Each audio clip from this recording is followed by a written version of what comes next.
Countdown for blast off. X minus 5, 4, 3, 2, X minus 1, fire.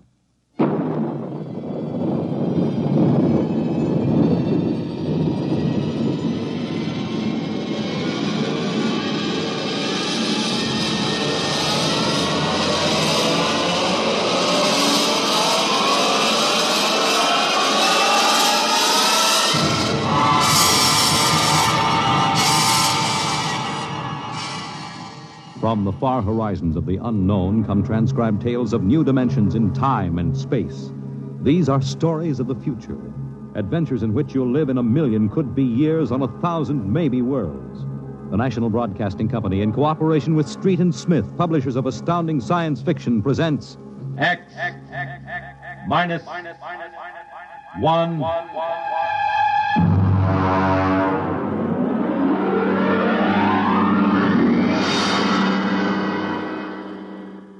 Tonight's story, The Roads Must Roll, by Robert Heinlein. Hear them hum, watch them run. Oh, our job is never done, for our roadways go rolling along. While you ride, while you glide, we are watching down in sight, so your roadways keep rolling along. Oh, it's high, high, he, the roller men are we. Check off the sectors loud and strong. 1, 2, anywhere you go. You are bound to know that your roadways keep rolling along. Keep them rolling! That your roadways keep rolling along.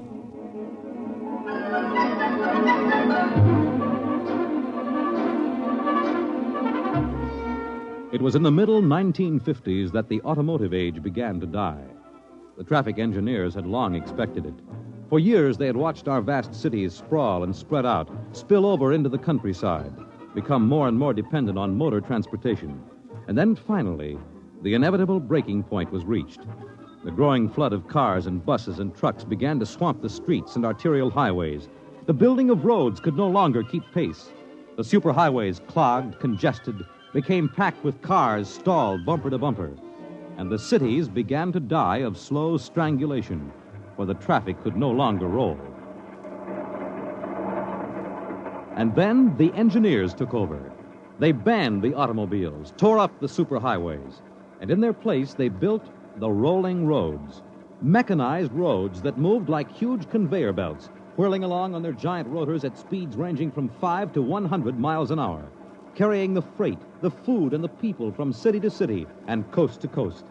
And no one worried over the fact that if the road should ever stop, our whole economic life would stop. For the machinery had never failed yet. But people forgot that machinery depends on men, the men who run it. Who makes the roads roll? We do! That's right, the engineers. We're the brains of the road. And where would the public be if we didn't keep the roads rolling? Right behind the 8 ball, and everybody knows it. All right, then.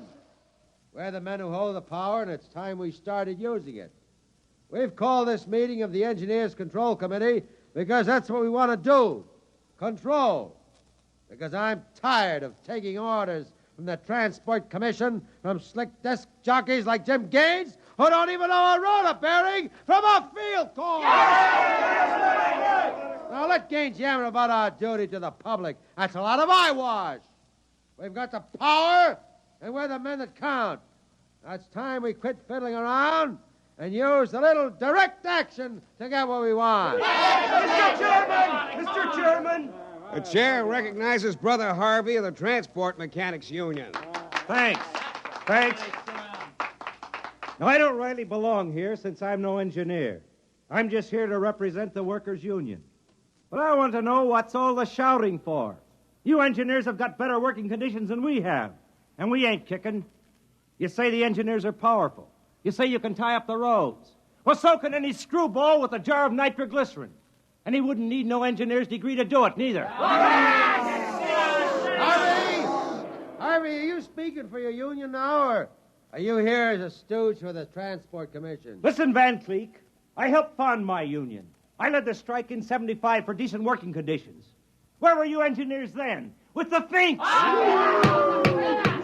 Brother Harvey, Brother Harvey, remember, you're only a guest at this meeting.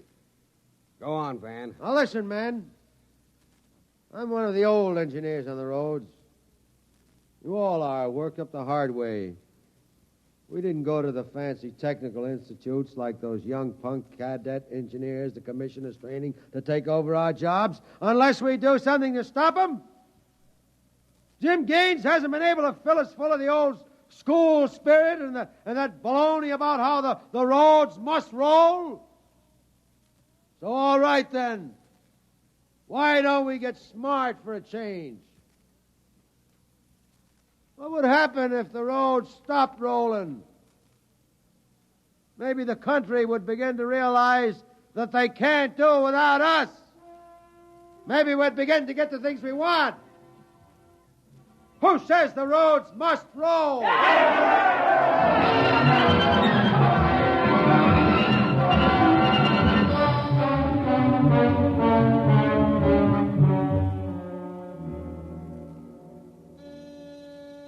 Yes? Your wife is calling, Mr. Gaines. Put her on. Jim, I want you to stop off on your way home. I'm sorry, darling. I can't make it. But you promised. I know, but Washington called in. They're sending Evans, the Australian Minister of Transport, through my sector today. I've got to show him through personally. Can't somebody else? I'm chief supervisor. Wouldn't be courteous. Courtesy begins at home. I've planned this dinner for weeks. Honey, the roads must roll. Oh, if you quote that nauseating slogan at me again, I'll divorce you. I can't help it, darling. I'll meet you at Stockton at 9 and we'll take in a show. Kiss Alan goodnight for me. Well, all right. Goodbye. Goodbye. Mr. Evans is here. Show him in. Well, good evening, Mr. Evans. I'm Gaines, chief engineer. How do you do, Mr. Gaines? They told me at the embassy you'd be the man to see. I want to know how the roads work. I think we can handle that. Well, I'm not a technical man, Mr. Gaines. My field is sociology. So, suppose you tell me about the roads as if I were entirely ignorant. Fine. It's nearly at dinner time. Suppose we run up to Stockton sector for dinner. It'll take us about an hour on the roads, and you can see them working. Excellent. If you'll excuse me a minute. Certainly. Hi, Chief. What can I do for you? Dave, you're on evening watch, eh? Uh-huh. Where's Van Cleek? Going to some meeting. I'm going up to Stockton for dinner. Anything to report? No, sir. The roads are rolling. Okay. Keep them rolling. All right, Mr. Evans, let's go.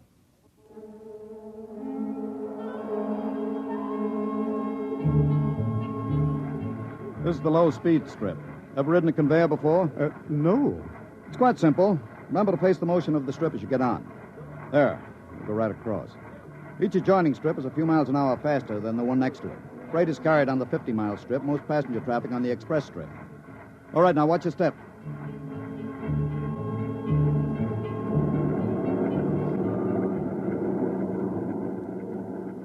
Here we are, the maximum speed.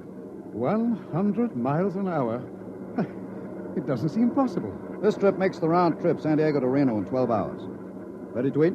Well, is this the restaurant? Jake's Steakhouse. Fastest meal on the road. Is it really a proper restaurant? One of the best. Shall we go in? Hello, Mr. Gaines. We don't see you much out on the road. Busy in the office, Jake. Two? Right this way. What'll it be? You order. Well, how about a steak? 2 inches thick from a steer that died happy. Fine. Plug me in the phone, will you? There's one right next to you. Flank 2, rare. You'll excuse me, Mr. Evans? Certainly. Davidson on watch. This is the chief. I'm at Jake's Steakhouse. You can reach me at 10L66. 10L66, right. Yeah. Now they can get hold of me in an emergency. Oh? What kind of emergency could there be? 2, principally. Power failure on the rotors would bring the road to a standstill. That happened during rush hour. We'd have to evacuate millions of people from the road. As many as that? Easily. There are 12 million people dependent on this section of road. Gaines here.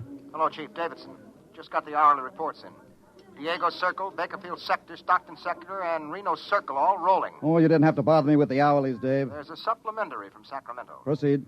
Cadet Engineer Gunther, while on watch, was found playing cards with C.J. Ross, technician on duty. Any damage? One rotor running hot, but still synchronized. It was jacked down and replaced. All right, have the paymaster give Ross his time and turn him over to civil authorities. Place Cadet Gunther under arrest and bring him to Rotown Central. Yes, sir. All right. Keep him rolling. I was saying there were 2 possibilities of danger. Can you visualize what would happen if the strip under us would break? Oh, I hadn't thought of that. You don't realize you're traveling at 100 miles an hour. Well, it can't. Not now. The strip has a safety factor of over 12 to 1. It'd take a blowout of several miles of rotors and a failure of circuit breakers before the strip could part. But it happened once in the early days on the Philadelphia-Jersey City road. The strip wasn't much more than a conveyor belt. It buckled for miles, crushing passengers against the roof. Forward section in front of the brake spilled them down under into the rotors and rollers. Oh. Was it very bad? Over 3,000 people were killed in that break. But the roads had to go on. The entire economic system hangs on the roads. If they stopped now, the country would starve. Well, isn't it possible that you've become too dependent on these roads? I mean, if your whole economy is geared to the function of one type of machinery... The roads are foolproof now. The machinery is interlocked with an enormous safety factor. Yes, but in the long run, machinery depends on men. What if you had a strike? We had one back in 75. Well, there's not much danger of that anymore. No? Well, why not? Every cadet that goes to work on the roads today is a graduate of the United States Transport Academy. They're all picked men, screened for emotional stability, and trained to give us the same kind of loyalty that Annapolis and West Point develop in their men. I see. Are you a graduate, Mr. Gaines? No, I'm too old for that. The academy wasn't set up till after the strike in 75. But it won't be long now, maybe 5 or 10 years, before the oldest engineer on the roads is a man who's been through the academy. Gaines here. Davidson, there's another trouble report from Sacramento sector. Again? What is it this time? What is it? What happened? Emergency stop. Hello. Hello, Davidson. Phones are out. Come on. Jake! Jake! What is it? What's the matter with the roads? Have everybody stay in the restaurant. What's that? Probably somebody stepped onto the next strip. Got cut to ribbons. There'll be plenty of casualties. Jake, where's your getaway hat? In the pantry. Look here, aren't we going to help those people? I've got the whole road to think of. Don't bother me. Give me a hand, Jake. The hatch is stuck. If you're coming with me, Mr. Evans, you've got to move fast. I haven't got any time to waste.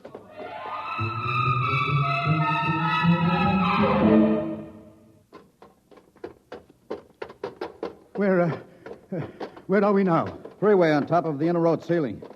That's the outer shell over us. Are we going outside? No, there'll be an access down manhole over here. They're spaced every 100 feet. There, by the green light. Now, this will get us down on the northbound road. Careful, it's dark. Now stand away from the door, Evans. Yes.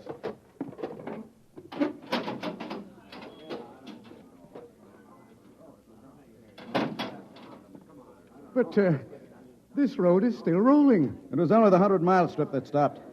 That's what I want, a phone booth. Look out, excuse me. Look out. Hey, out. Hey, I'm talking to my wife. What's the idea Don't of argue. busting in here? Out. Yeah, but Emergency priority, division office.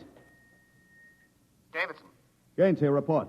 Chief, where have you been? I've been calling you. Never mind that, report. 709, consolidated tension. Report strip 20 Sacramento sector past emergency level.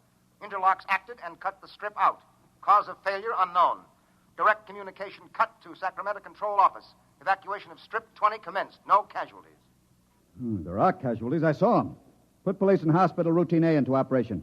Get me Van Cleek. I want him to take over for me till I report in. We can't reach him, Chief. Shall I cut out the rest of the road? No. Keep those other strips rolling or we'll have a traffic jam the devil himself couldn't untangle. There are 5 million passengers on the road now. Notify the governor that I have assumed emergency authority. Arm all cadets available and await orders. Shall I recall technicians off No. watch? This isn't an engineering failure. That whole sector went out simultaneously. Somebody cut those rotors by hand. I want all available senior class cadets to report to Stockton Subsector, Office 10, with pistols and tear gas. Yes, sir. The governor wants to talk to you. He called in. Refer him to someone else. I'm busy. I'll get back to you. I'm going down under.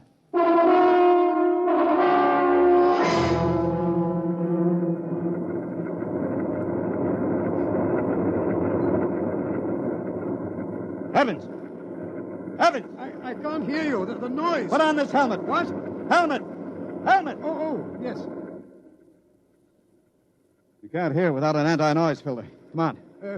What are we looking A for? recon car. There should be one here. Are those the rotors? Now, the big ones are rotors. They drive the road.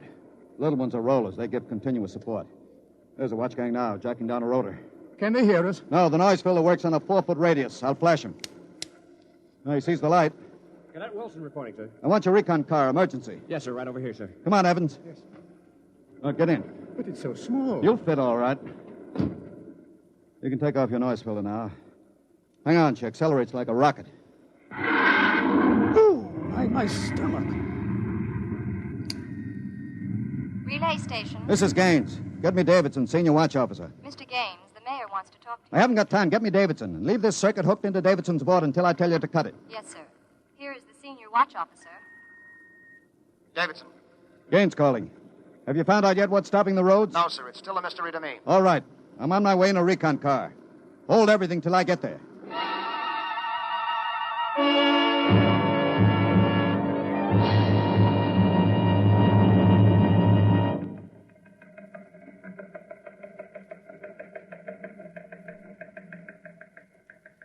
Cadet Edmonds reporting, sir. 3 platoons of cadet engineers standing by with tumblebug motorcycles. Armed? Pistols and tear gas as ordered, sir. Good. Assistant Supervisor Van Cleek is calling you on Circuit 9, sir. Van Cleek? It's about time. Cut me in. Yes, sir. Hello, Van. Where are you? Sacramento office. Now listen, Sacramento. That's good. Report. in a pig's eye. What? I'm not your deputy anymore, Gaines. What are you talking about? Listen, don't interrupt me and you'll find out. You're through, Gaines. I've been picked as director of the Engineers Control Committee. We're taking over. Have you gone off your rotor? We stopped Strip 20 just to give you a taste of what we can do. We're running things now. And you don't really think you can get away with this? You can't start Strip 20 until I'm ready to let you. I can stop the whole road if I have to. Van Cleek, I'll call in the Army. How will you get 'em here if the roads aren't rolling? Now listen, Gaines. Whoever controls the roads controls the country. And right now, that happens to be me. Now sign off, Gaines. Gotta call the White House. You behave yourself and you won't get hurt. I don't believe it, sir. He's got us, Edmonds. We go in and blast him out. He may wreck the road. What's your rolling tonnage now? 53% under evening peak, sir. How about Strip 20? Almost evacuated. Listen in on this, Davidson. Standing by, Chief. I'm going down inside with these cadets. We'll work north, overcoming any resistance that we may meet. The watch technicians and maintenance crews are to follow behind us. Each rotor, as they come to it, is to be cut out from under Sacramento's control, then hooked into the Stockton control board. Understand? Got it. Check. If it works right, we can move control of Sacramento sector right out from under Vance's feet, and he can stay in his office there till he's hungry enough to be reasonable. Edmonds, get me a pistol. Yes, sir. Mr. Gaines, there's a man here. He's badly hurt. He wants to see you. Take care of him. I haven't got time. He's from Sacramento sector. What? Bring him in. All right. Easy. Come on. Easy. Mr. Gaines, You're Harvey from the Mechanics Union, aren't you? I tried to warn you. I tried to get away. He shot me 3 times. Get a doctor. All right. Easy, Harvey. How long's this been building up? Is it the men? It's the engineers. I told them they were crazy. Told them the road's got to roll. When I tried to get away, they... He's bleeding from the mouth, sir. Harvey. Harvey, can you hear me? He's dead, Mr. Gaines. Come on, Edmonds. We better move. Hey! All right, you men. You saw Harvey brought in. How many of you want a chance to kill the louse that did it? Very well. You men turn in your weapons and return to quarters. We've got a job to do, to make sure the roads start rolling again. We haven't got time for infantile heroics. Anybody who hasn't got his mind on his job will be in the way. Now, here's the order. We move north, mounted on tumblebugs. We're going to try to regain control, rotor by rotor, before Sacramento sector knows we're moving. We've got to capture any watch personnel we run on before they can get word back. Surprise is vital. Use tear gas when possible. Shoot only when necessary. But get them before they can reach a phone jack. Any questions? No. Then move out.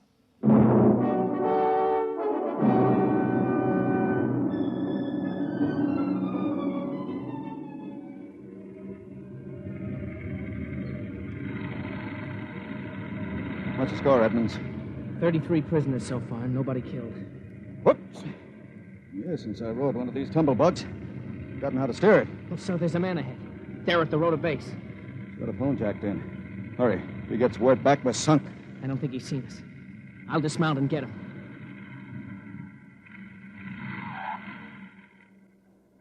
Quick, he sees us. Here, you. Look out, he's got a gun. Oh, I got him. Grab his gun. Yes, sir. You had a phone jacked in, all right. If we got through to Sacramento office, it's going to be tough. I don't know, sir. Maybe he didn't get the call through. Wait a minute. Listen. The road. Take off your noise filter. There.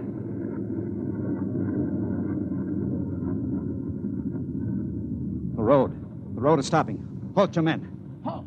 Hold up there. Hold up. There's a recon car coming up.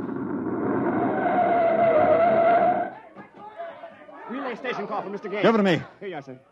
Gaines here. Davidson here, Chief. Van Cleek's calling you. Who stopped the road? He did. All right. Cut Van Cleek into me. You thought I was fooling, huh, Gaines? What do you think now? All right, Van, the road is stopped. You won this trick. Then why don't you get smart and give up? You can't win. You forgot something, Van. You can't lick the whole country. Yeah? Gaines, I've got a switch button in my hand. If I push it, it'll blow 300 yards straight across the roads.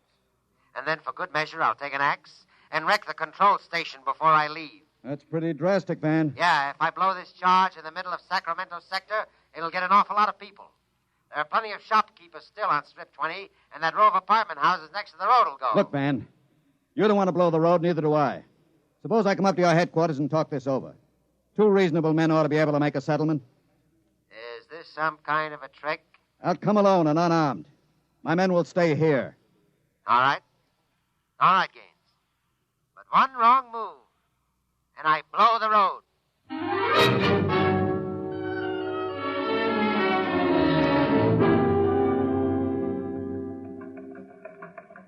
We've got to hurry, Dave. If I take too long, Van Cleek will get edgy and set off that charge. Failure report notes?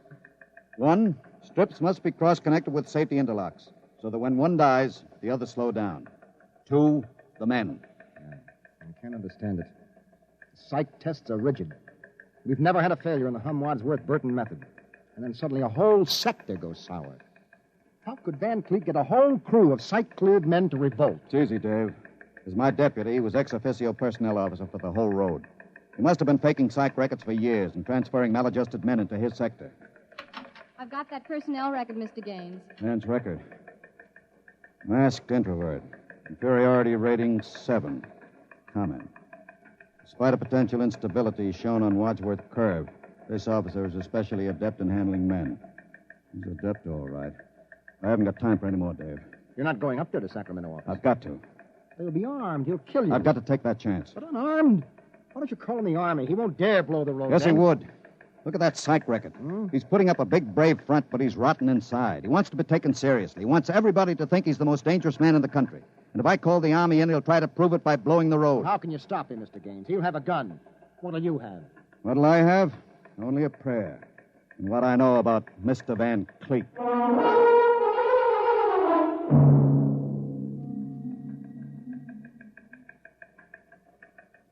All right, Gaines. Director Van Cleek will see you now. Gaines is here, Director Van Cleek. Come in, Gaines. Behaving sensibly at last. You know I've got you where I want you, and there isn't anything you can do about it. I searched him, Director. He's unarmed. Mm-hmm. I want you to sign this now. It's a declaration of your recognition of the Engineers Control Committee. You've got 1 minute to sign it, Gaines, or I'll push this button and blow up the whole sector. You better sign, Gaines. You need this gorilla with the gun, Van? Hey, you Can't you handle one unarmed man alone? All right, Harry, out. What? Out. Yeah. Okay. All right. Now sign. What's so funny? You are. You start a revolution because you think the engineer should control the road.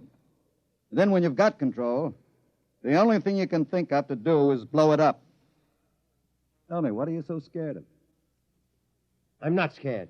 Yeah? Sitting there sweating all over that push button you're holding? Your buddies knew how afraid you were. They'd probably throw you into the rotors. I'm not afraid. You're afraid of me right now. You're afraid I'll have you on the carpet. You're afraid the cadets won't salute you. You're afraid they're laughing at you behind your back. No, I'm not. Now, you keep quiet. I've got a gun. You're afraid of using the wrong fork at dinner. You're afraid people are looking at you, laughing at you. I am not. You dirty, stuck-up snob!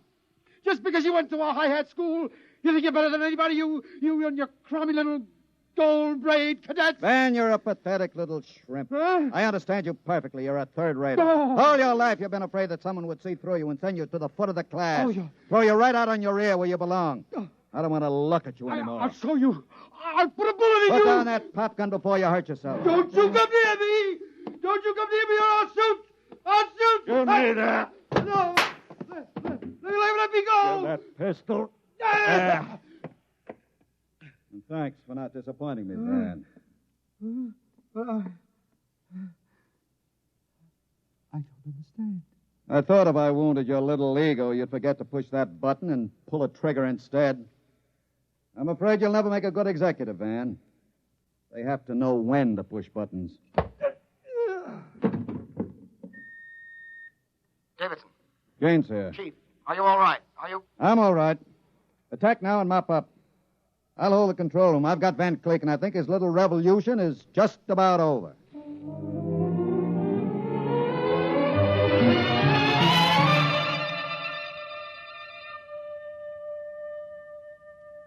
Hear them hum, watch them run. Oh, our job is never done, for our roadways go rolling along. While you ride, while you glide, we are watching down inside, so your roadways keep rolling along. Mr. Gaines! Mr. Gaines! Mr. Evans, I forgot about you. Yes, I've been waiting at the sector office. Is everything under control? All rolling. Those are the watch engineers going under to check Sacramento sector inch by inch. Remarkable organization. Remarkable. Hourly's in, Chief. San Diego Circle rolling. Bakersfield, Fresno, Stockton. Stockton? Oh, no. What's the matter, Chief? Trouble, Mr. Gaines? It sure is. I promised to meet my wife at Stockton for a show. She's been waiting there since 9 o'clock last night. Dave, see if you can get her for me. Try the sector office. All right, Chief. And Dave, see if you can calm her down. Oh, sure, Chief. I'll tell her the roads must roll. No, don't tell her that. I don't think she'd appreciate it. She's heard it too often. I better get going. Bye, Dave. Keep 'em rolling. Anywhere you go, you are bound to know that your roadways go rolling along. Keep them rolling, that your roadways go rolling along. Keep them rolling, that your roadways go rolling along. Keep them rolling, that your roadways go rolling along. Keep them rolling. You have just heard X-1, presented by the National Broadcasting Company in cooperation with Street and Smith, publishers of astounding science fiction. Your announcer, Fred Collins. X-1 was an NBC Radio Network production.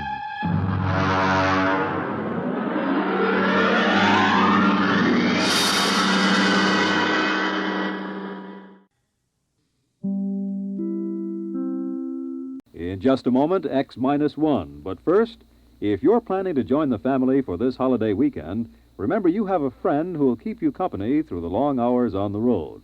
That friend is your car radio, and it brings you a full weekend of the most stimulating variety entertainment when you tune in to NBC's Monitor. Yes, you set your dial just once for hours and hours of refreshing variety. News as it happens, sports coverage, everything from baseball to skin diving, interviews with the stars, plus lots of the relaxing music you like to hear. It's all on Monitor this weekend. And now stay tuned for X-1 on NBC. Countdown for blast off. X-5, 4, 3, 2, X-1, fire.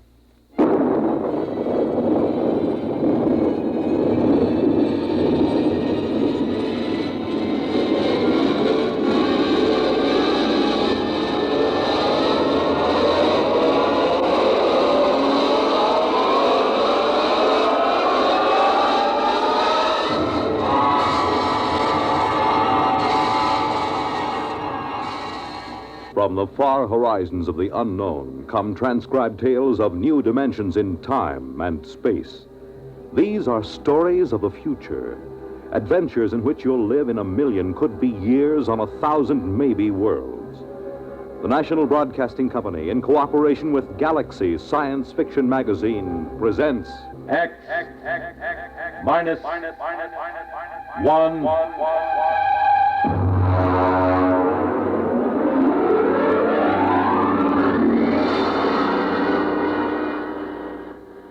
Tonight's story, A Pail of Air, by Fritz Leiber.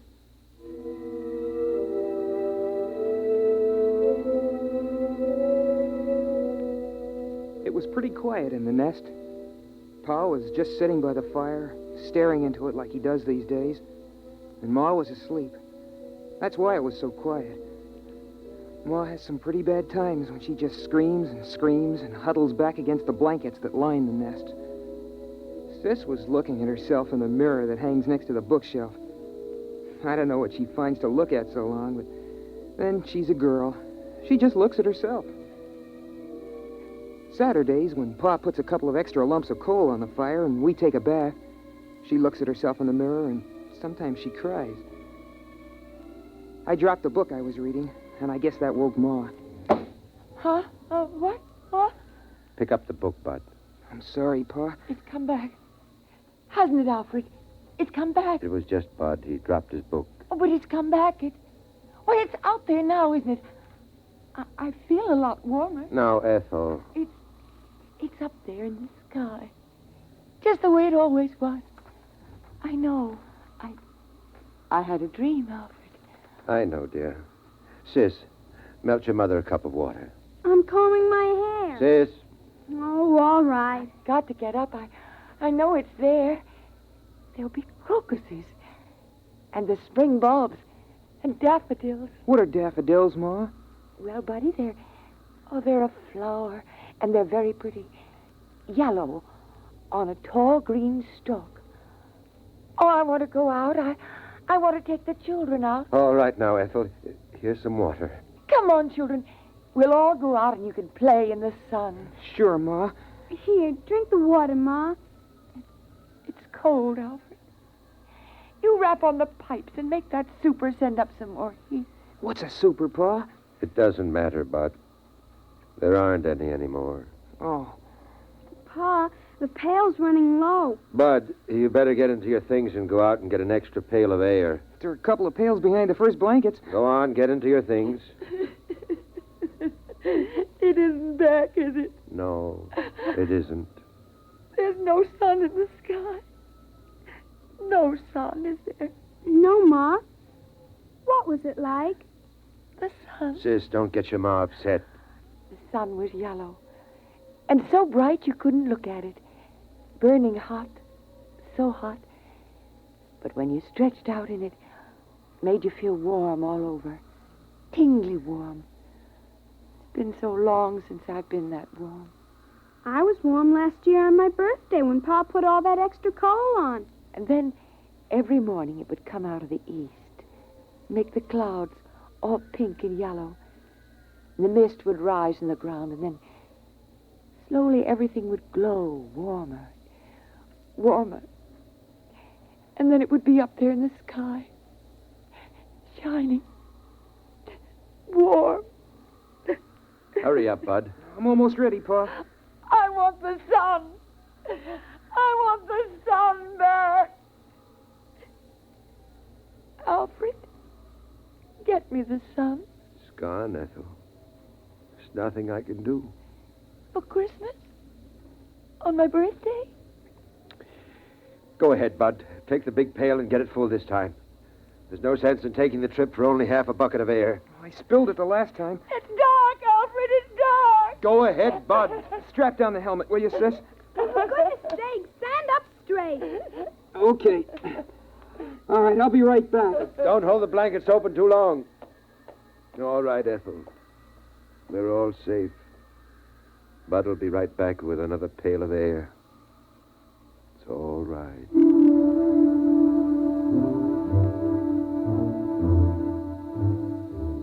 I went through the 30 or so blankets that Pa hung up to slow down the air escaping from the nest. Of course, I knew the way. I've been going out for air since I was a kid. Still, I get a funny, crawly feeling every time I go out of the nest. You gotta go up to the 5th floor, which is just above the blanket of frozen air. You see, when the earth got cold, all the water in the air froze first and made a blanket about 10 feet thick or so. And then down on top of that dropped all the crystals of frozen air, making another blanket 60 or 70 feet thick. I came out of the window we use on the 5th floor and started to scoop up the air into my pail. I had it about full. Boy, my fingers are getting pretty cold when I saw something.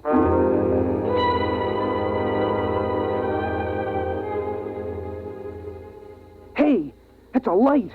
Oh, darn it, I kicked over the bucket. Oh, there can't be a light. Not moving around in a window like that. There can't be. Mom, Pa, and Sis are back in the nest. I'm up here, and there can't be anyone else. Everybody on Earth is dead except us.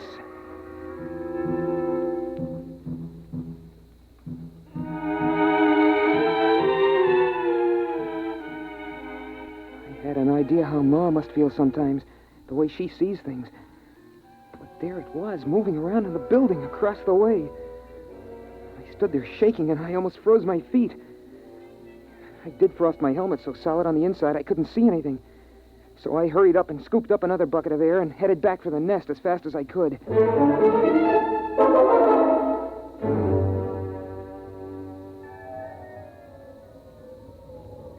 Pa, I saw something. Go on, hang those outside clothes up by the fire. Phew. Pa, I saw something, I did. Your mother's quiet now. Don't upset her. Pa, it was a light. Wait till I get this air next to the fire. Give me the cloth, Sis. Shall I put another lump of coal on, Pa? No. The oxygen from this bucket will get the fire up when it begins to melt. There. Pa, I'm trying to tell you, I saw something up there. Light. There's lots of lights. Stars. I know what stars look like, Dopey. They're big, steady white lights in the sky. This was down here in a building. What is it? Alfred, what is it? Nothing, Ethel. Now, what is this, Bud? Well, first I thought it was a lady, a young lady. I mean it. Like in one of those old magazines. I thought I saw it in a window. But then all I saw was a light. You watched it for some time, son? Long enough for it to pass 5 windows and go to the next floor. And it didn't look like stray electricity? No, Pa, I know what that looks like. Or a star refracted through an icicle? Sometimes if you catch it at the right angle... Pa, honest, I never saw anything like it before. Huh. All right. I'll go out with you and you show me. No, Alfred. You can't go and leave us alone, not both of you. It's all right. We'll be right back. Here's your helmet, Pa. There's something out there. I've always known there was something out there waiting to get us. Hand me my glove. Something that's part of the cold, hates all warmth, wants to destroy the nest. Been watching us all this time. Now it's coming after us, and it'll get you, and then it'll come for me. Oh, don't go. Alfred, please don't go. Everything will be all right. Now, Sis. Yes, Pa? You come watch the fire. Keep an eye on that air, too. If it gets too low or doesn't seem to be boiling fast enough, get another bucket behind the blanket. Alfred, don't go. I'll take care of it, Pa. Could there really be anybody out there? I don't see how. We heard the last radio voices a year before Bud was born. There hasn't been anything since then. Then what could it be? I don't know. Probably just a reflection. An ice crystal cracking. Come on, Bud. Get your helmet on.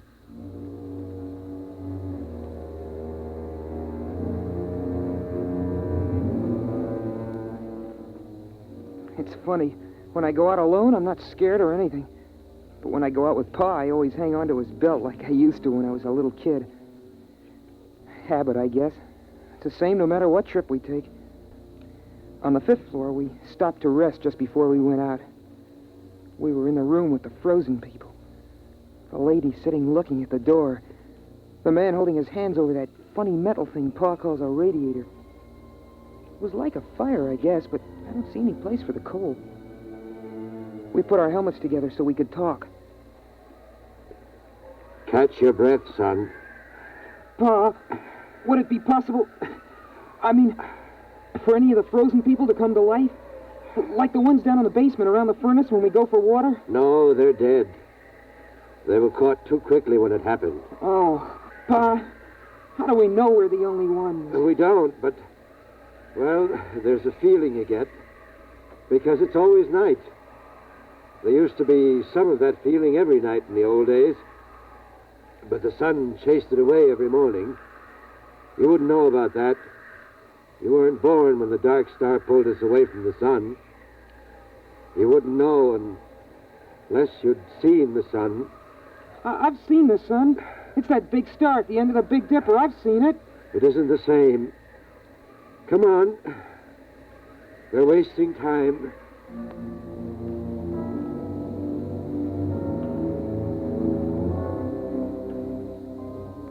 I don't know what the city looked like in the old days, but now it's beautiful. The starlight lets you see it pretty well. We're up on a hill, and the plain slopes down away from us. Some taller buildings push up out of the feathery plain, topped by rounded caps of air crystals.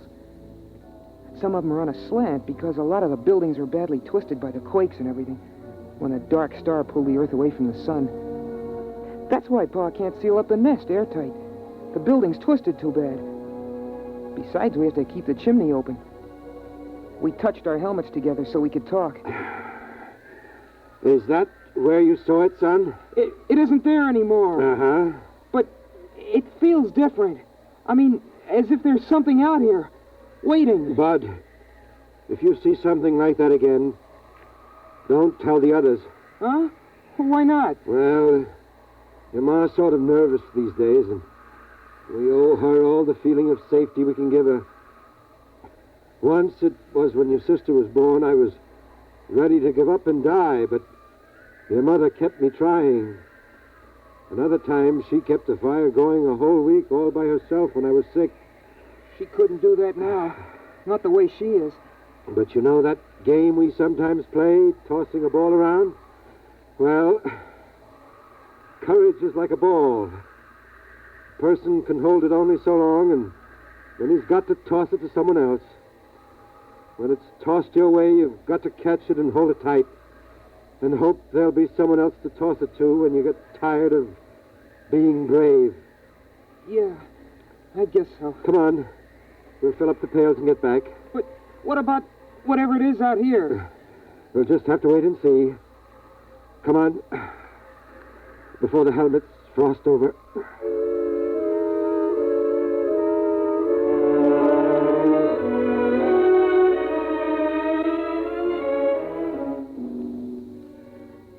It's pretty hard to hide your feelings in the nest.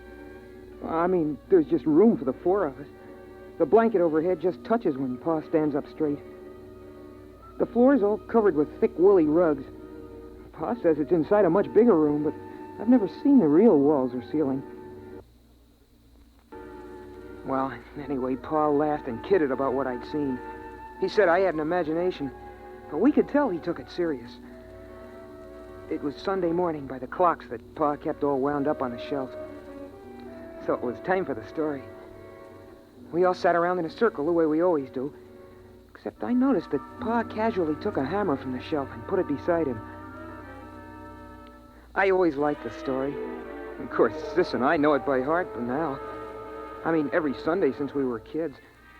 But every once in a while, Pa surprises us by telling it a little different, or throwing in some extras.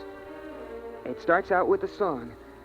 Ma used to sing it, but she forgets the words sometimes. And now Pa sings it mostly. Oh, beautiful for spacious skies, for amber waves of grain, thy purple mountain majesties above the fruited plain. Of course, the words don't mean anything. I mean, the skies are spacious enough, but there aren't any waves of grain, and the plain is all covered with a blanket of frozen air. But it's part of the story ceremony, and Pa likes it. He says it reminds him of the old days. After the song, Pa starts the story. In the days of my youth, the sun hung above, golden and warm, and the earth was fruitful and multiplied, and the fields were green, and the day was glorious, and the wind blew across the hilltops, and the air was free and good to breathe.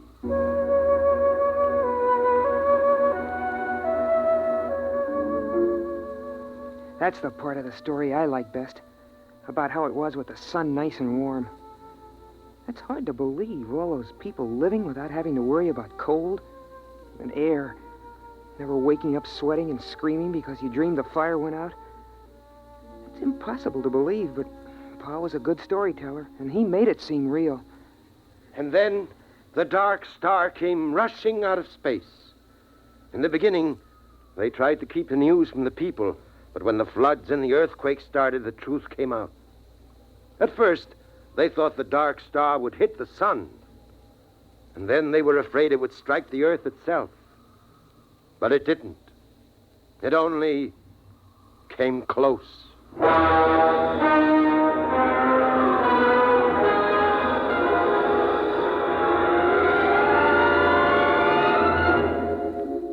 Pa tells it like the sun and the dark star fought for the earth like two dogs over a bone. I know what he means because I've seen a picture of a dog in a magazine. And then the dark star won and carried us off. But the sun kept the moon. There were earthquakes and floods. Pa says that mountains fell and oceans slopped over. Oceans, that's a lot of melted water lying around loose. It's hard to imagine. Pa says it was so. Then came the open question time in the story. Sis asked a question about what girls wore for clothes. And I asked Pa how people acted in those days when the earth was twisted and jerked almost apart. Well, Bud, I was too busy to notice much. A friend of mine, Dr. Weisbrot, and Kelly, the geophysicist, and Walters, the astronomer, we knew what was going to happen. And we were working to fix up a place with airtight walls and insulation and big supplies of food and bottled air. But the place got smashed up in the earthquakes, and they were all killed. So I put the nest together at the last minute in the living room of our apartment. It's a 4-room apartment. You must have seen some of the people, like the frozen ones downstairs. At that time, Bud, I only thought of one thing. Your mother and survival. If I had stopped to think, I wouldn't have even tried to make the nest. It would have seemed ridiculous.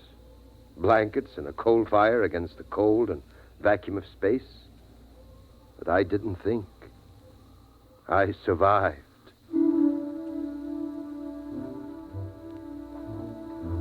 I wasn't listening carefully as Pa went on about the building of the nest. I kept thinking about something else. About that light I'd seen outside. I kept asking myself, what if the frozen people were coming to life? What if they were like the liquid helium that crawls toward heat when it should be frozen solid? What if something were coming from the dark star to get us? Something making the frozen people move, not by themselves. That would fit with what I'd seen. A young lady's face and the moving light.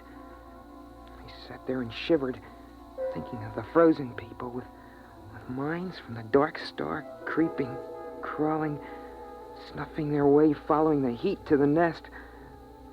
And then, over from beyond the blankets, I thought I heard a tiny noise. So I asked myself then, what's the use of going on? Why prolong a doomed existence of hard work and cold and loneliness? The human race is done. The earth is done. Why not give up, I asked myself. And then I did hear the noise, louder this time, a kind of shuffling tread coming closer. And then I got the answer. The Earth's always been a lonely place millions of miles from the next planet. And no matter how long the human race might have lived, the end would have come some night. Those things don't matter. What matters is that life is good, has a lovely texture, like some rich cloth or fur, or the petals of flowers, crocuses, daffodils, or the fire's glow. And that's as true for the last man as the first. Still, those steps kept shuffling closer. Pa was talking, and Ma was dreaming with her eyes closed, and Sis was looking at herself sideways in the mirror. And I was the only one who heard the noise. A noise outside. So right then and there, I told myself that I was going on as if we had all eternity ahead of us. I'd have children, and I'd teach them all I could. I'd get them to read books, try to enlarge and seal the nest. I'd try to keep everything beautiful and alive. I'd keep alive my feeling of wonder, even at the cold and the dark and the distant stars. Pa, I hear... I know. What is it, Alfred? What is it? What's going on? Oh, you've got to tell me. Pa, I'm scared. Quiet. Bud, you heard it? Uh-huh. Kind of shuffling. Coming toward the nest. Sis, take care of your mother. It's all right, Ma. Lie down. Come on. I'll take the hammer. You take the hatchet. What is it, Pa? What is it? I don't know. Listen. It's closer. Mush. Pa, the blanket is moving. Ready with your axe. Hello? Who's there? Is there somebody in there? Come in. It's all right. They're alive. Alive. Who are you? Alfred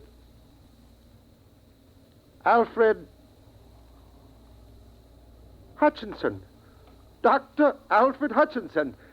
You can take off your helmets in here. But the air. We have air. We bring it in pails. Come on, Ralph.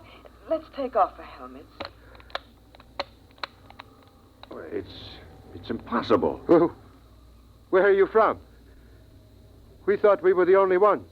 Los Alamos. The nuclear laboratory. Yes, that's right. We get our power from the reactor, using the stockpile of bombs for fuel. Then there are others. There are other men. There are other men. Pa, is it all right? Should I put the axe down? Yes, it's all right. You can put it down. You mean you come from another nest? It's a little bigger than this.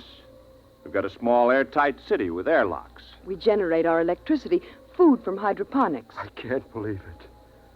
I can't. I can't believe this. It's impossible. You can't maintain an air supply without hermetic sealing. It's impossible. Oh, no, it's simple. As long as you keep the fire going to melt the air, and enough air boiling to keep the fire burning. How did you come here? Why? Well, we keep scouting around for survivors. There are a number of colonies, Brookhaven, Oak Ridge, and Harwell in England, and the Argonne Laboratory in France. We didn't expect to find anything in this city, though. But our detectors picked up a heat trace, so we tracked it down. Alfred, you're forgetting your manners. We have company. Of course. Sis, throw a handful of coal on the fire. Pa, a whole handful? Doesn't matter now. And Bud, bring out another pail of air. Well, it's incredible. And you have laboratories and transport? We only have a two-seater Scout, but if we rip out the bulkhead to the storage compartment, we can make it all right. We can have you back at Los Alamos in 4 hours. What's the matter? I guess we really hadn't thought about it that way. But, I wouldn't know how to act there. And besides, I haven't any clothes. Just doesn't seem right to let this fire go out. It's been 18 years. Burning every minute. But you can't stay here. Ralph. But after all... Ralph. Oh. Look, Dr. Hutchinson, we'll go out to the ship and bring back a small power heater. I know this is very sudden and upsetting to you. You need a chance to adjust.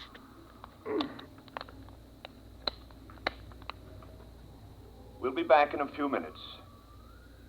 It's incredible. In buckets, air in buckets. Well, They didn't think the nest smelled so good. I could tell.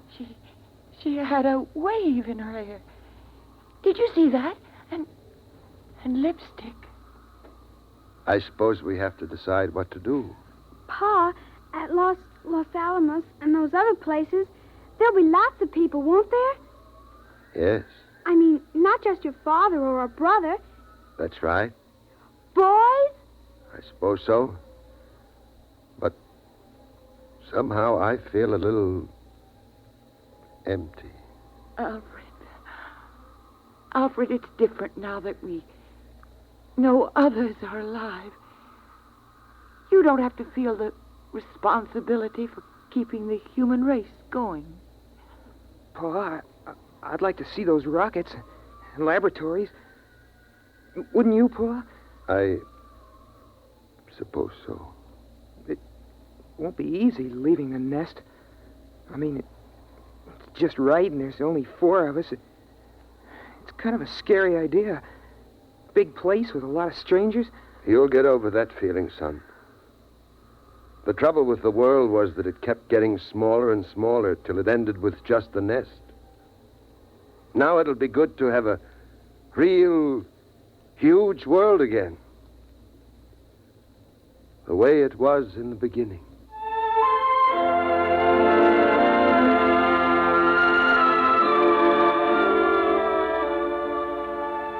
And so, we're gonna leave the nest in the morning.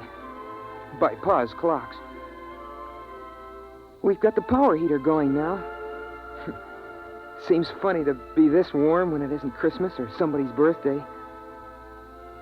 But still, it's hard for me to realize that this is the last time I'll go out of the nest, through all the blankets, to get a pail of air.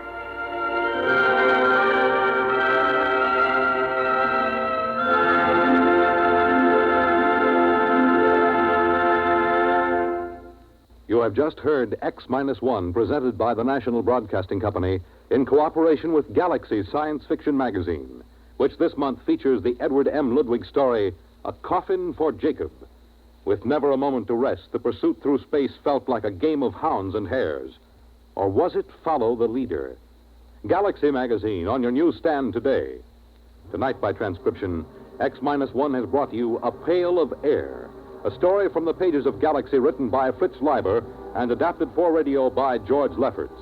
Featured in the cast were Ronnie Liss, Pamela Fitzmaurice, Richard Hamilton, Eleanor Phelps, Rita Lloyd, and Joe DeSantis. Your announcer, Fred Collins. X-1 was directed by Daniel Sutter and is an NBC Radio Network production.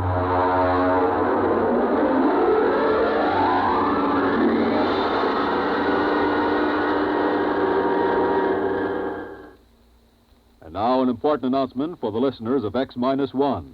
Beginning next week, X-1 will be heard over most of these stations at a new time, Tuesdays at 8:30 to 9 p.m. Eastern Standard Time. Don't forget, listen next Tuesday from 8:30 to 9 p.m. for X-1. Monitor takes you everywhere this weekend on the NBC Radio Network.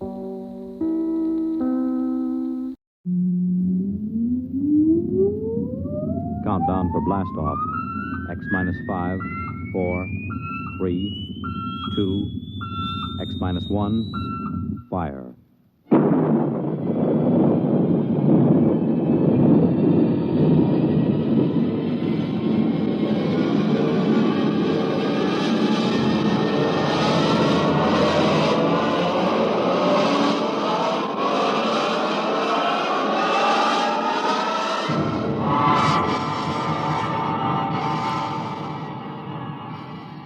From the far horizons of the unknown come transcribed tales of new dimensions in time and space. These are stories of the future, adventures in which you'll live in a million, could be years, on 1,000 maybe worlds. The National Broadcasting Company, in cooperation with Galaxy's science fiction magazine, presents X-1.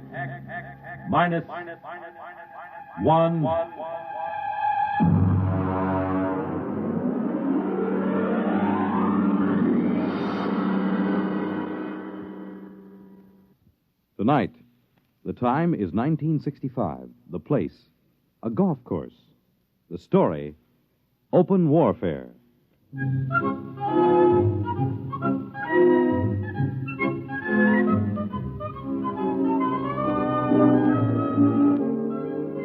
You wouldn't believe it, but there are some people that think that caddy is a pet name for a big car. No, I mean it. Over those little wagons you pull around the course or carrying their own clubs, there are people actually playing golf for years, never seen a caddy. As far as I'm concerned, you take the human element out of golf or any sport, and what do you got left? Nothing. I mean, you could say I'm prejudiced on account of my being a caddy, but that's the way I feel about it. Besides which, a caddy is a perfect observer of the passing parade of human experience. I'll give you for instance. Now, you take Jim Pearson. He won the U.S. Open in 1960, 61, and 64. Well, let me tell you about Jim Pearson. He was the pro at the club here, and I remember when it all started. He was out playing with Mr. Hatcher. That's Sam Hatcher. He couldn't break 90 if the ball had wings. And in the locker room, he looked like a sack of flour that had been set down hard. But he was loaded with money. Anyway, they were waiting for a foursome of dames who he shouldn't have been wearing slacks. When Hatcher turned to Jim, and with a real sweet smile, he lowered the boom. Jim, you're a good golfer. Thank you, Mr. Hatcher. You're a good golfer, even if you can't teach me anything. Oh, you're coming along fine, Mr. Hatcher. We've been good to you at the country club, haven't we? Oh, yes. I want you to do something for me. Yes, sir? Stay away from my daughter.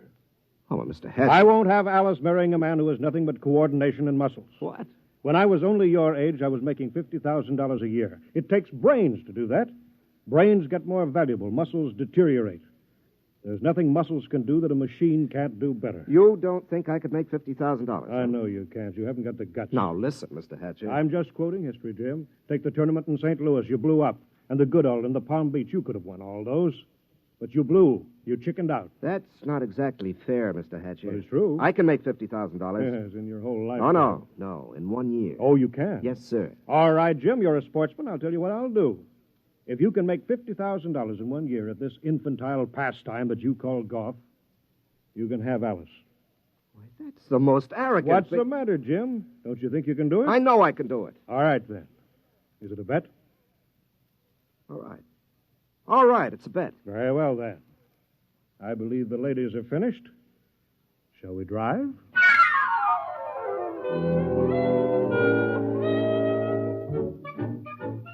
Naturally, old man Hatcher set a trap for him. And I guess it worked pretty good, too. Jim knew I heard the whole thing, so he used to talk it over with me. Hey, you've been doing real good this season, Mr. Pearson. Sure. Been away on the whole circuit. I haven't seen Alice more than 1 day at a time in the last 6 months. You, hear from Miss Hatcher? Oh, yes. Yes, I got a telegram right after I won the first tournament. It said, and I quote, "I won't be bought and sold. Signed, Alice." She found out about that bet, huh? Yeah, I'm sure her father made sure she did. Wouldn't it frost you? It did. It cost me $5,000 in tournament money, and then I just got mad. You know, the cold mad, the kind of mad that puts 20 yards on your drive? Yeah, I know what you mean. Sometimes when I get sore at the caddy master, I go out to the driving range. Bango! Every time you hit it, you got it right between his eyes. Yeah, that's the idea. Every time I slam a ball down the fairway, I feel as if I've just belted Hatcher right behind the ear. You, still figure you got a chance? Oh, I'm going to get that $50,000 this year, all right. I'm going to win the U.S. Open, and that's worth $25,000 in cash plus vaudeville appearances or Ed Sullivan's television show or something. And I'm going to take the money and I'm going to lay it in front of Alice and I'm going to say, I wasn't buying you. I was buying the right to tell you I love you. Ah, gee, that's pretty. All right, never mind. Give me a number 7 iron.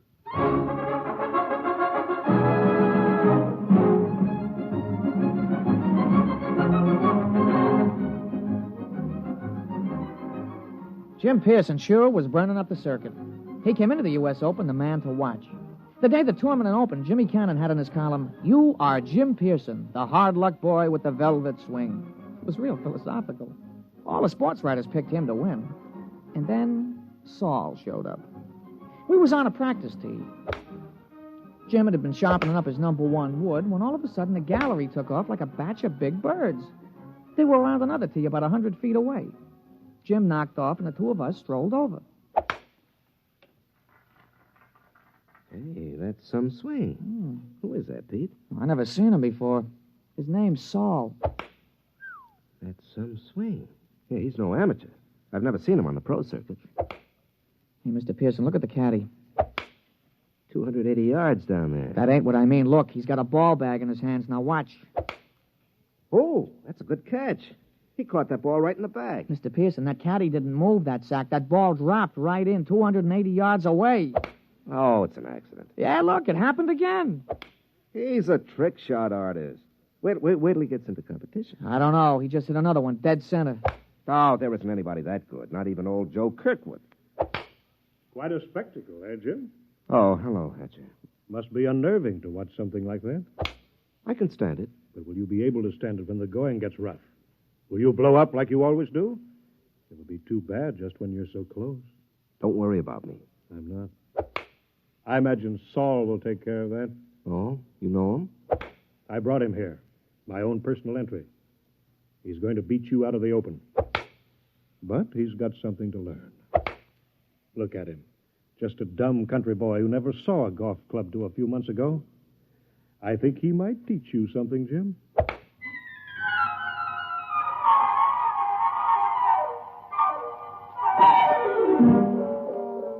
Oh, I could tell Jim was going to have a good day the minute he took his driver out of the bag. He took his practice swings, and they went around clean, grooved, and loose. I would have bet my shirt on him. As a matter of fact, I did. The crowd was sympathetic. They wanted to see him burn up the course. Well, Pete, we all ready? Yeah. What's this? New kind of golf ball? Oh, yeah, a young fella from the A.B. Wells Sporting Goods Company. He slipped me a fin to talk you into using these balls. Well, I don't know. They any good? Yeah, I figured. They guaranteed they had 20 yards to every drive. I sure could use 20 yards. Well, he's going to come around to see you later. He wanted to sign you up for testimonials and advertising and things. You know, the golf ball used by Jim Pearson when he won the U.S. Open, that kind of thing. There's a lot of dough in it. Well, we'll give it a try. Let's tee up.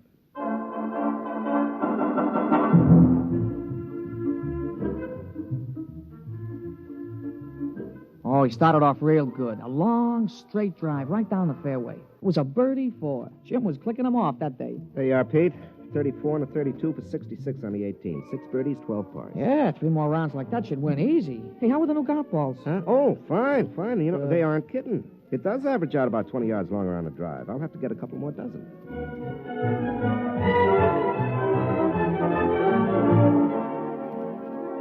We went around to watch Jim's score being posted on the big board. Most of the field was still out, but he was ahead of the closest competitor by 3 strokes. Who's that? Oh, somebody coming down the 18th. It must be a hot round. Yeah, I'll be posting it in a minute. Oh, Saul. Hmm? Yeah, you see, there he is, walking through the crowd. Yeah. Well, here comes the secretary with the score. Hey, Mr. Pearson, look at it. 32 and 32, 64. 64? That's a new course record. Yeah, well, it's only the first round. New course record. Look at that. 3s and 4s, 3s and 4. He ain't over 4 for the whole day. What's the matter, Jim? You don't look well. One round is not a tournament. Well, comfort yourself while you can. Saul's just getting warmed up. He's that mythical thing, the perfect golfer. But he's dumb. No brains, Jim. No brains at all.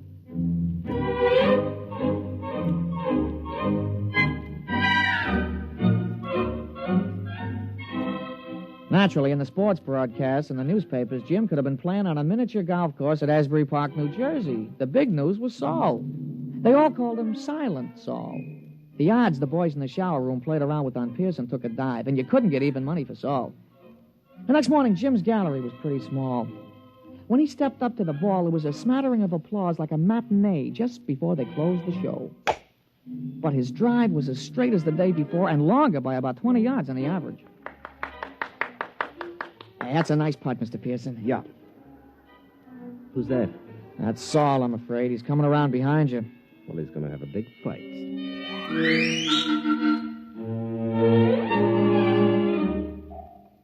Jim's second 9 was a duplicate of the day before. Another 32. He equaled Saul's record-tying score of yesterday. Then when we came in to read it on the big board, he looked like somebody hit him on the head with a driver. Look at that, Pete. 31 out, 31 back for a 62. He's got me by 2 strokes today. And 4 strokes in all. What do you got to say, Jim? Oh, nothing, Mr. Hatcher.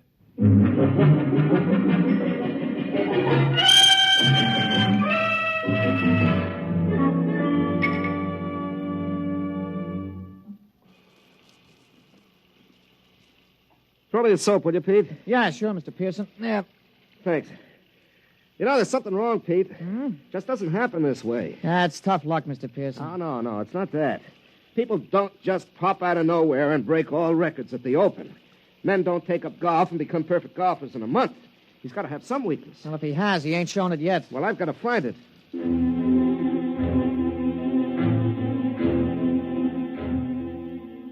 Jim was out the next morning, and he came in with a classy 32. On the back 9, he slipped a stroke to 33. He was still 4 down. He shook off a couple of reporters who were trying to egg him into a feud with this Saul, and the two of us just hung around in the crowd watching Silent Saul. His first drive went a clean 300 yards down the fairway, straight as a ruler. Pete, there's something about his swing. There's something about it. I've seen it before. Oh, you never saw that Silent Saul before, Mr. Pearson. Still, there's something about his swing.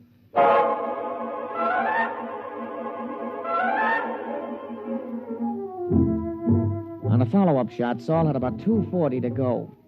He took a club from his bag and took a few wiggling gestures. Set his driver behind the ball and swung. Pete? Did you see that swing? Those wiggles? Yeah. Yeah, well, a lot of guys do that. Yeah, but it's unnecessary.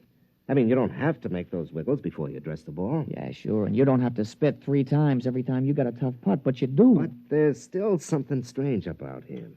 Everything about him is perfection, except those wiggles. And he doesn't talk. Look at him putting. Just look at him. Mm-hmm. That could be Todd Winters, couldn't it? Yeah, he does look something like Winters. Yeah, when he putts. But that iron shot, who wiggles like that? Who does those wiggles? George Potter. Yeah, I guess he does. Yeah, and the approach shot, Pete.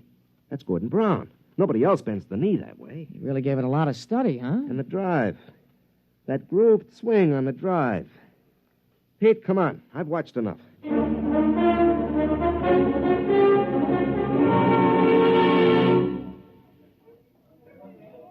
Pearson, a 63, I see. You're 6 strokes behind with 1 round to go. You want to give up now? I don't think I will. I think we'd better talk about it privately. Oh, that won't be necessary. Well, it doesn't matter to me, but I know that Saul is a robot. So you think he's a robot? Isn't he? Of course he is. How does it feel to be beaten at your own game by a mindless machine? Oh, you haven't won yet. The golf ball takes some funny bounces. How did you find out about Saul? Oh, Saul is a lot of things, but none of them is Saul. He's Todd Winters, George Potter, Gordon Brown, and his drive. That's me. You copied it after me. Take us away, and there's nothing left. Tell me, how'd you do it? Money can do anything. All it needs is a purpose. We've been working on colloidal brains up at our place. Our new miniature atomic power plant is ideal. You throw in some sensory mechanisms, some relays, feed in analysis of a slow-motion pictorial study. And you have a golf machine. Must have cost hundreds of thousands of dollars. Closer to $1 million. $1 million? $1 million to keep me from winning $25,000? Don't you think that's unfair? Unfair? You listen to me. Nothing is unfair that doesn't break the rules. And the only rule worth remembering is this, that the best man always wins. You mean the best machine? A machine is only an extension of a man, like your golf club. I don't happen to be endowed with golfing muscles and responses. You do. Those in your golf clubs let you hit a ball farther and straighter than anybody else. Saul lets me hit a ball farther and straighter than you do. It's as simple as that. No, wait a minute. That wasn't the bet. The bet was that I couldn't make $50,000 in a year. Maybe it was your bet. It wasn't mine. I bet that I could beat you at your own game. I don't think that you're good enough for Alice. You're not smart enough, not man enough. Should I let a few well-distributed, well-trained muscles blind her to what you really are? And what's that? You're a quitter. You can't stand pressure. You're no competitor. If you can't win at your own game, you can't win at anything else. Suppose I win tomorrow. 6 strokes back? Playing against the perfect golfer? Suppose. Then I'd have to admit I was wrong. You have my word on that. And you could also have Alice, if she wants you.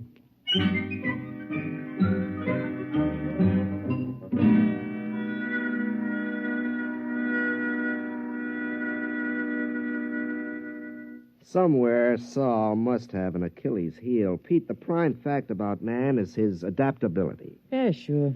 Yeah. They've got to build in at least one constant, if not more. How about judgment? I don't think so. I mean, they could tell whether he'd have wind or rain or sun or slow greens or something. They got to take care of that. Yeah, I suppose so. Hey, maybe you could jimmy him. You know, drop sugar in his gas tank or something, smash him up. Oh, no. That isn't fair. Saul is fair. Well, I mean, Mr. Hatchard, he's playing fair according to his lights. He could have had me crippled or poisoned or something, but he didn't. Well, I'll just have to beat him on our own ground on the golf course. Oh, I don't know, Mr. Pearson. You'll have to shoot in the 50s. Well, the golf ball takes some funny bounces. Yeah, it sure does. Wait a minute, there is a constant. Listen, Pete, you know Saul's caddy? Yeah, I know him. An illiterate type of guy, yeah. Could he use $10 or maybe 20 or 50? He's a caddy, isn't he? All right. Pete, I want you to talk to him. You'll do better than I can.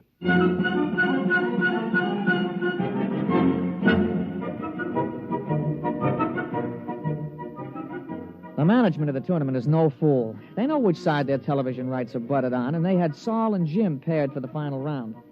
Jim's drive took a tail-end hook. It dived into the rough behind a clump of trees. Wasn't a very happy start. Saul took a ball from his caddy, teed it up, and settled himself. Hey, that's some drive, Mr. Pearson. Yeah, that was some drive. It's about 340 yards, isn't it? Some drive. You got a tough lie there on your ball, Mr. Pearson. You going to play it safe out on the fairway? No. You see that hole between those two trees? Mr. Pearson, that ain't sensible golf. Pete, sensible golf won't win.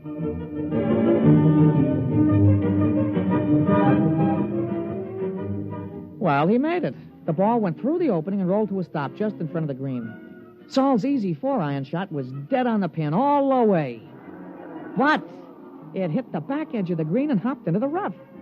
Jim took an easy putt for a birdie, and Saul's recovery was long, and 2 putts gave him a par. Well, that's one of the strokes I need. And that's the way it went. Jim's game sparkled, and Saul's game kept finding trouble. For the first 9, Jim came in with a scorching 30, while Saul came in with a 33. Kept on like that. Saul kept overshooting the green. They came into the 18th hole with Saul still 2 strokes up. Now, look, don't you worry, Mr. Pearson. You're going to tie him for sure. Oh, that's no good, Pete. By tomorrow, his game will be on again perfectly. Jim's drive sliced behind a fringe of trees. He had to shoot blind. He made it on the green, about 25 feet from the cup. Okay, Pete. This is it. Saul's in for a 5. Don't you worry, Mr. Pearson. Don't you worry. Okay, I won't. He lined it up. He studied the green. He noted the slope and the lay of the grass, and then he stroked the ball. We did it, Mr. Pearson, we did it. You're the new U.S. Open champion.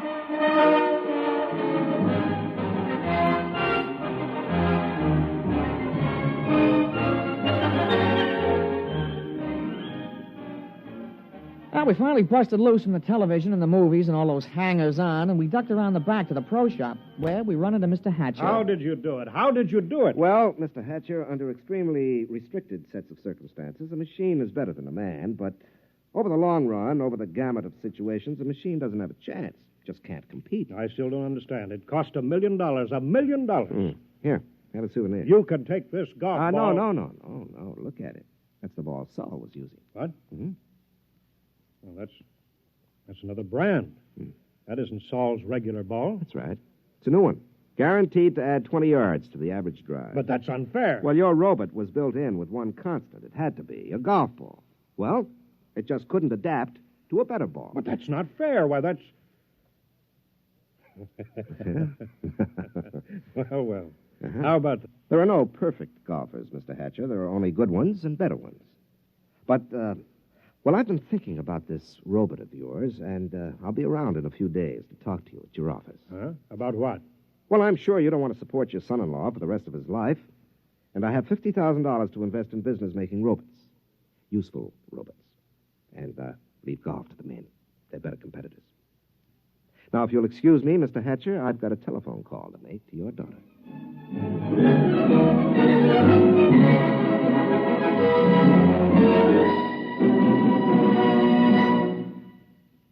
You have just heard X-1, presented by the National Broadcasting Company in cooperation with Galaxy Science Fiction Magazine, which this month features The Other Celia, a story which proves that something drastic should happen to all snoopers, but nothing as shocking and frightful as this. Galaxy Magazine, on your newsstand today. Tonight, by transcription, X-1 has brought you Open Warfare, a story from the pages of Galaxy written by James E. Gunn and adapted for radio by Ernest Kenoy. Featured in our cast were Jack Grimes as Pete, Larry Haynes as Jim, and Wendell Holmes as Mr. Hatcher. This is Fred Collins. X-1 was directed by Daniel Sutter and is an NBC Radio Network production.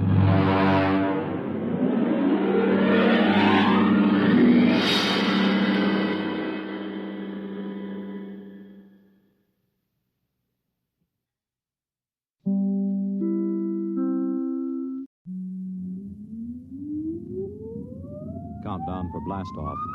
X-5, 4, 3, 2, X-1, fire.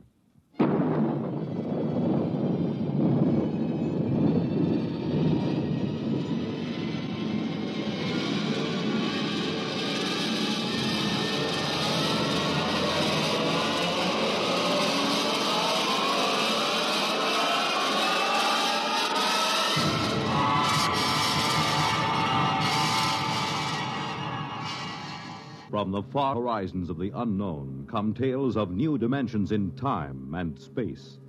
These are stories of the future, adventures in which you'll live in a million, could be years, on 1,000 maybe worlds. The National Broadcasting Company, in cooperation with Galaxy Science Fiction Magazine, presents X minus one.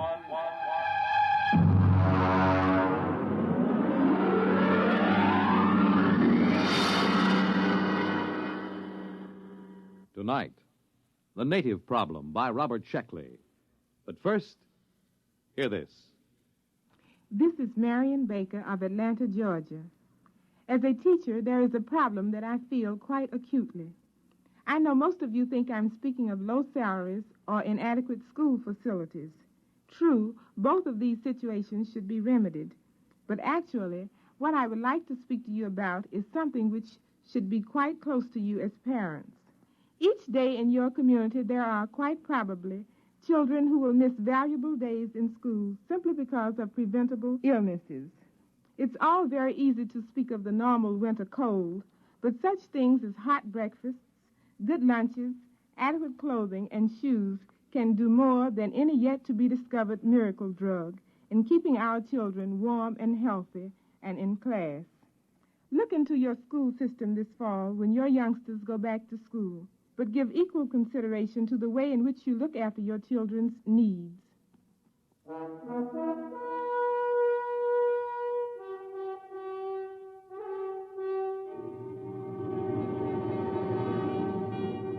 Now, X minus one, and tonight's story, The Native Problem. To begin with, my name is Edward Danton. I've always been a misfit. Oh, that's all right. I'm not sensitive about it. In fact, I've grown rather proud of it. I just don't fit in the modern 22nd century world. There was no place in all of New York City, from Norfolk to Bangor, where I felt at home. And it was the same in every other great city complex on Earth. In school, I took such elementary subjects as group acculturation, sibling fit, values recognition, and folkways judgment. There was only one thing to do. As practically every misfit in the past century had done, I decided to migrate to deep space and find a place where I could call my soul my own. I told my best friend Al Trevor of my plan. Good night. You're really going, Ed? That's right, Al. Just as far from this solar system as I can get. But why, man? You've played 12-handed bridge with me, Al. You know what a dope I am at mass dancing. I'm a misfit. I want to get away. And it's not like in the days when the ships used the old Nicholson drive, with these new GM subspatial torque converters where we can travel in a matter of months what used to take them 30 or 40 years. Well, I hate to see you go. One more thing, Al. I'm going to give you my breeding certificate. Oh, now, Ed, we couldn't let you do You and that. Myrtle want 2 children, don't you? Well, we've always wanted to have 2, but you mustn't I give... won't need a breeding certificate where I'm going. As a matter of fact, I may even find it impossible to breed at all. Well, that could be rather frustrating, old man. Well, maybe after a while I'll find a girl pioneer. In the meantime, there's always sublimation. True. What substitute have you selected? Vegetable gardening. Might as well be practical, you know. Might as well. Well, old man, good luck, and thanks for that breeding certificate. The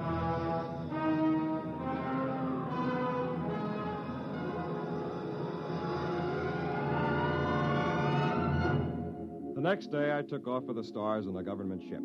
The spot I picked was out in what they call the New Territories. The planet I finally settled for was ideal. A calm, watery place dotted with fertile islands, blessed with a mild, uniform climate, and absolutely uninhabited. When they left me there, I took formal possession and christened the place New Tahiti, for obvious reasons. At first, it was fine. I was busy exploring, growing vegetables, and building a shelter. After that, though, time began to drag. I had to do something. But what? I was marooned on this deserted planet, and it might be years before another Earthship would land here. And then, miraculously, it happened. A ship came out of the skies and headed for a landing on my own private island. It was an ancient Michelson Drive job, battered and scored, but bearing a proud legend painted on its nose. The Hutter people, it read. When the ship landed on the beach, I ran out to meet it, forgetting that I must have looked more like a naked savage than a fellow Earthman. Hey, there in the ship! Stop where you are! Welcome to New Tahiti. Boy, am I glad to see you folks. What's the latest news from... Stand back there. Take another step and I'll shoot. Well, is something wrong? What's your name? Edward Danton. What's yours? Simeon Smith, military commander of the Hutter people. And this is Jedediah Franker, my second in command. How come you speak English, boy? Me? Why, I've always spoken English. Where are the others? Where are they hiding? There aren't any others. Just me. I see. Father, can't we come out now? No, get back in the ship, Anita. Then I'll watch from here. Say, she's pretty. Your daughter? Huh. What do you think, Simeon? It's what I expected. Ingratiating, fawning, undoubtedly treacherous. Yeah. His people won't show themselves, you notice? Probably waiting in ambush. I think an object lesson is in order. Right. Put the fear of civilization into them. Hey, don't point that gun at me. Father, no, he hasn't done anything yet. This way the others will know we mean business. It isn't right. Let him have it, Jedediah. No, wait! Wait! Hey! He's running for the woods. Shoot him, Jedediah. Okay. Shoot him. We've got to teach these savages who's boss.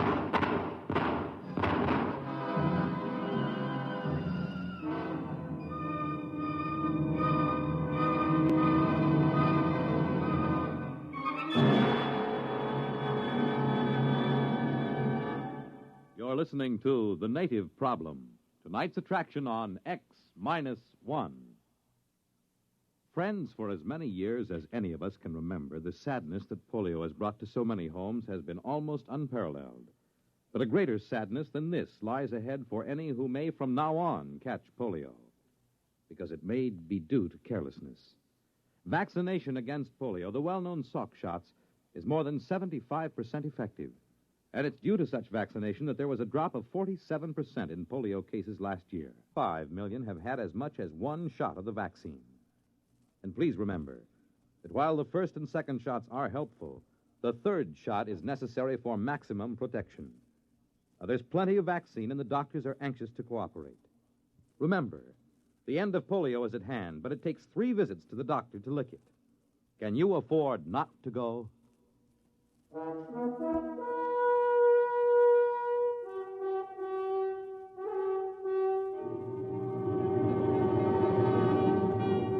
Now, back to X-1 and the native problem.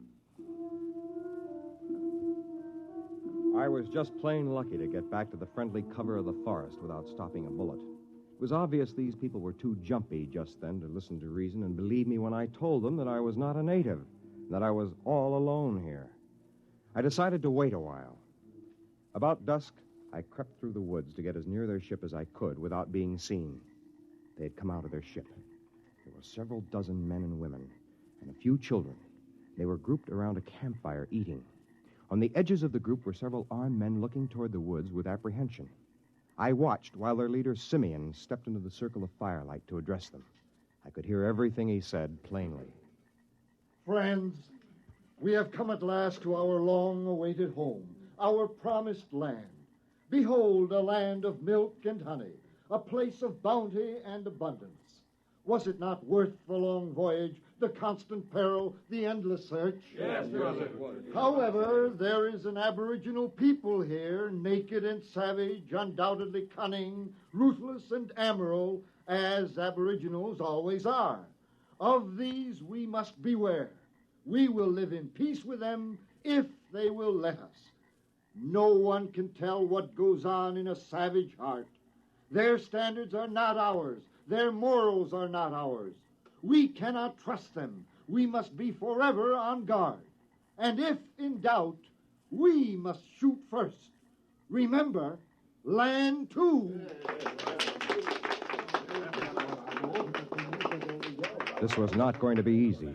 I decided not to try another approach that night.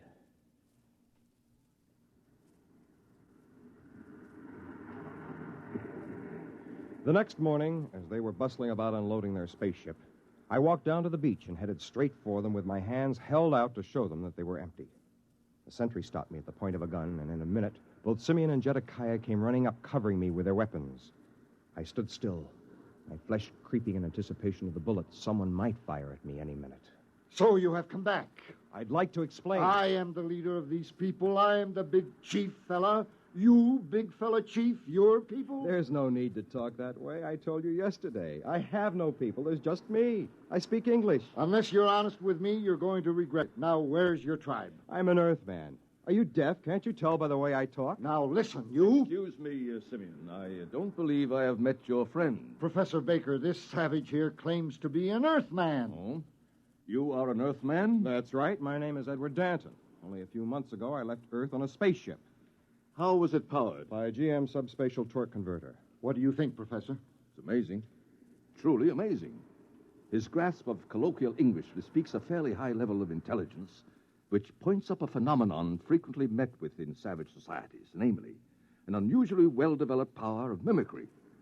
Our friend Dante, as his original uncorrupted name must have been, will probably be able to tell us many tribal legends and myths. Oh, come off it, Professor. I'm an Earthman. No, my poor friend, you are not. Obviously, you have met an Earthman. Some trader, I dare say, stopping for repairs. We saw signs that a spaceship once landed here, Professor. Oh, confirmation of my hypothesis. That was the government ship that dropped me off here. It is interesting to note how his almost plausible story lapses into myth at various crucial points. He claims this ship was powered by a GM subspatial torque converter. Now, this is a nonsense syllabification, since the only deep space drive is the Nicholson. He also claims that the journey from Earth was made in a matter of months, since his untutored mind cannot conceive of a journey lasting for years.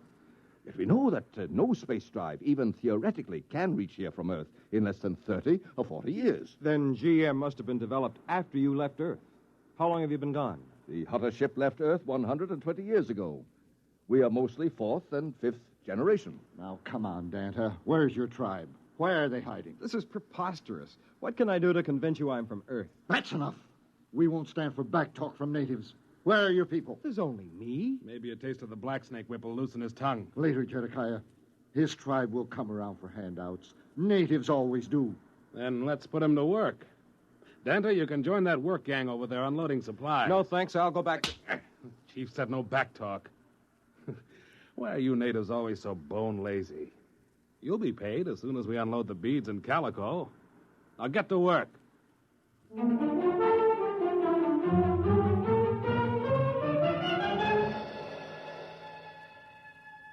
What could I do? I joined the work gang and unloaded the ship. By late afternoon, we had finished. I sneaked off to sit beside a mountain spring near the ship. In a few minutes, Anita, the pretty girl I had noticed the day before, came and sat beside me. Hello, Dante. Anita, do you think I'm a native? What else can I think? Everyone knows how fast a spaceship can travel. Times have changed since your people left Earth. By the way, they weren't in space all that time, were they? No, they originally settled on a planet called Land 2. But there was a native rebellion. We barely managed to escape. In that case, I can understand why they're so nervous about aboriginals. Oh, but don't worry, Dada. Things will be better when the council takes over. Who are they? A council of elders. They're men of goodwill who detest violence. And if you and your people are really peaceable... I haven't any people. Yes, I know. But if you and your people are really peaceable, you're sure to prosper under the rule of the elders.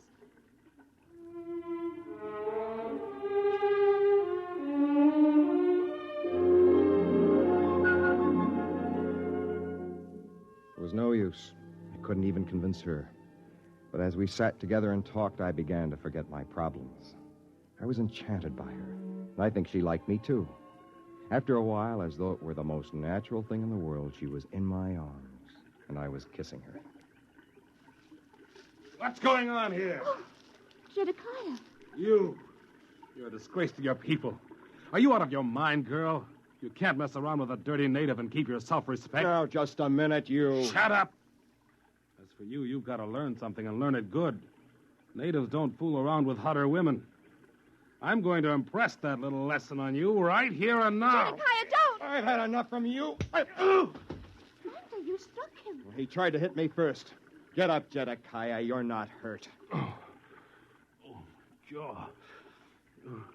Help! Help! The natives are revolting! Help! Well, Well, that did it. People began to shout and run all over the place.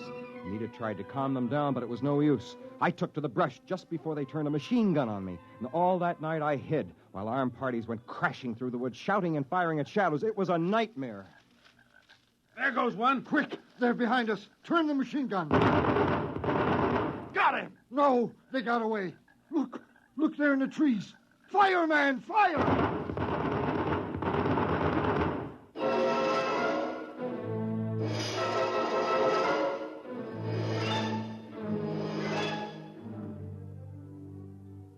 It was like that all night long. By morning, I was exhausted, and so were they. I hid in the jungle and waited. I don't know what for. And then, along about the middle of the day, I saw Anita. I thought she was alone at first, and I knew she was looking for me. I stepped out in the trail in front of her. Oh, it's you, Danta. Anita, There are men back there. It's all right. They won't harm you. They came to guard me. Danta, are you all right? Guard you from me? They don't know you as I do. At the council meeting today, I told them the truth. You did? I told them the fight wasn't your fault. I told them you were only defending yourself. And Jedediah lied. No pack of natives attacked him. It was only you. And I told them this. At last. Did they believe you? Oh, yes. I explained that the native attack came later. Native attack? Now, look, there wasn't any attack, Anita. There couldn't be. There aren't any natives.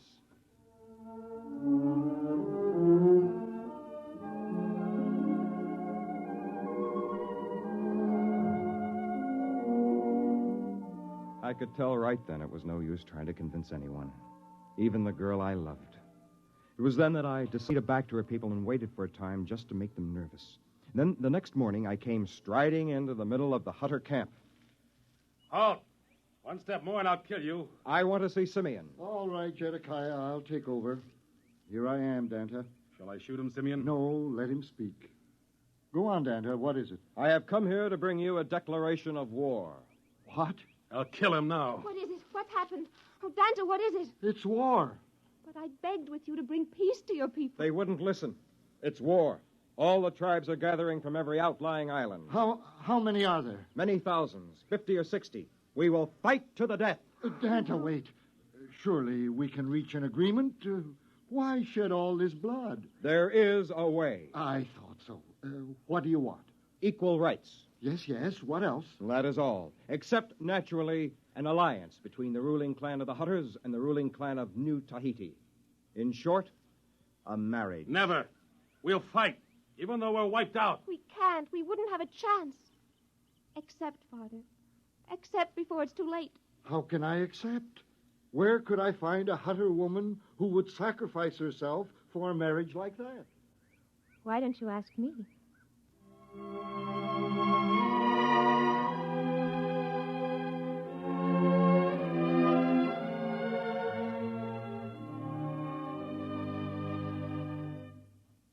So it came about. Anita and I were married and were very happy. The Hutters, too, prospered in their new land, and soon they began to build up a thriving new civilization. Anita and I and our family moved to one of the more remote islands, where we weren't so much in the thick of things. Sometimes people would come to see us and ask me to talk about my people, and I would tell them how they could not stand the white man's civilization and how they died off, all but me. It always made them feel very guilty, and somehow I liked to watch them squirm. As I said, I've always been a misfit.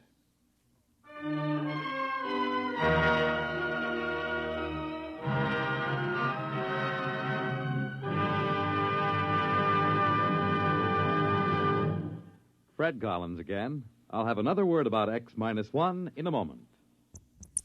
X-1, presented by the National Broadcasting Company in cooperation with Galaxy Science Fiction Magazine, which this month features Break a Leg by Jim Harmon. The man worthwhile couldn't be allowed to smile. If he ever laughed at himself, the entire ship and crew were as good as dead. Read it in Galaxy Magazine on your newsstand today. X-1 has brought you The Native Problem, a story written by Robert Sheckley and adapted for radio by William Welch. Featured in the cast were John Thomas, Joseph Boland, James Dukas, Ellen Muir, Charles Webster, and Alan Bergman. Your announcer, Fred Collins. X-1 was an NBC Radio Network production.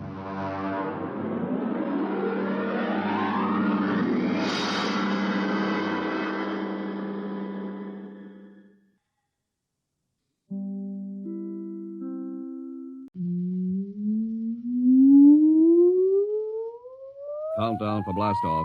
X -5, -4, -3, -2, X -1. Fire.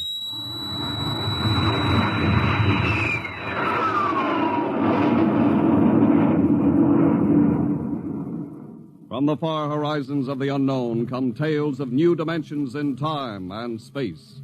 These are stories of the future, adventures in which you'll live in a million could-be years on 1,000 maybe worlds.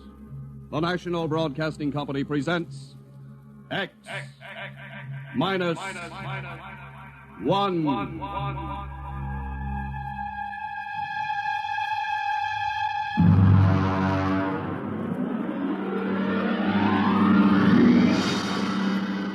Tonight's story, No Contact.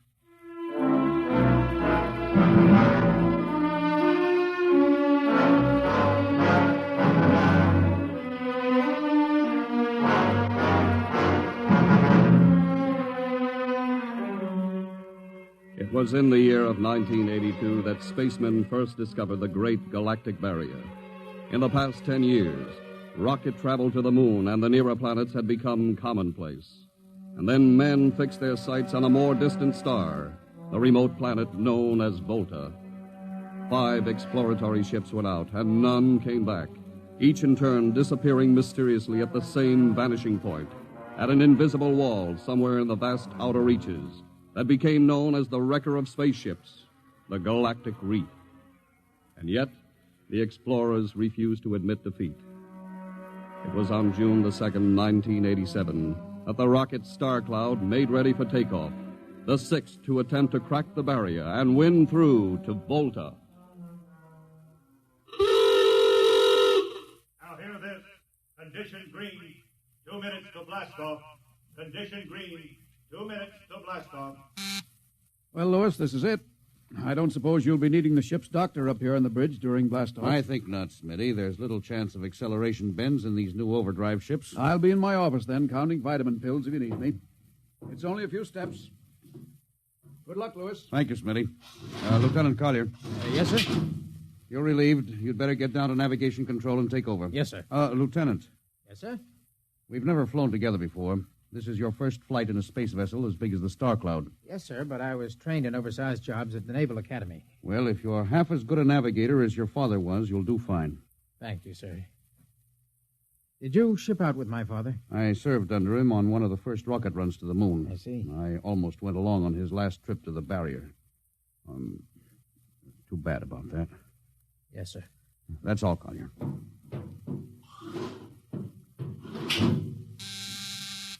Lieutenant Paulson.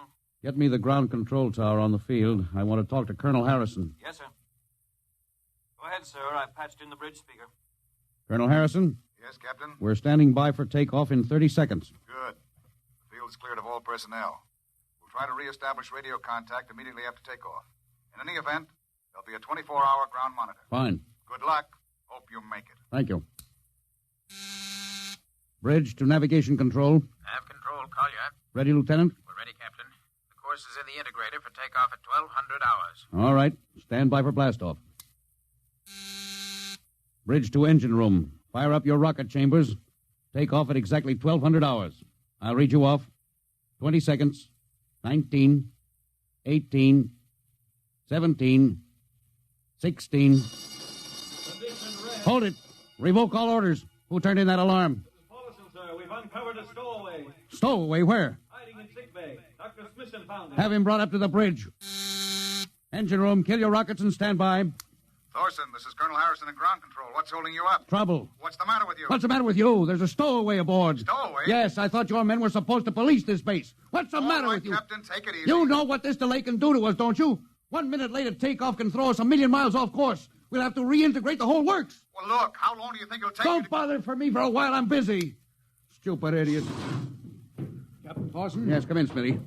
Here's your stowaway. Well, court-martial... Oh, Charlie. Can you use a good radio man, Skipper? Well, I see you two have met. Met. Skipper and me made 50 trips to the moon together. Didn't we, Skipper? Charlie, if you wanted to come along, why didn't you volunteer? I did, Skipper. They turned me down. Well, what's wrong with you? Acceleration bends. They said my arteries wouldn't stand another trip. Oh, I'm sorry to hear that. But they're wrong, Skipper. I got one more good trip in me. Listen, Skipper, you know that these green kids, they don't know the first thing about space radio operation. Now, you put a man like me on, and I'll be getting you bedtime stories from Mars. Charlie, you know the regulations as well as I do. I can't take you much as I'd like to.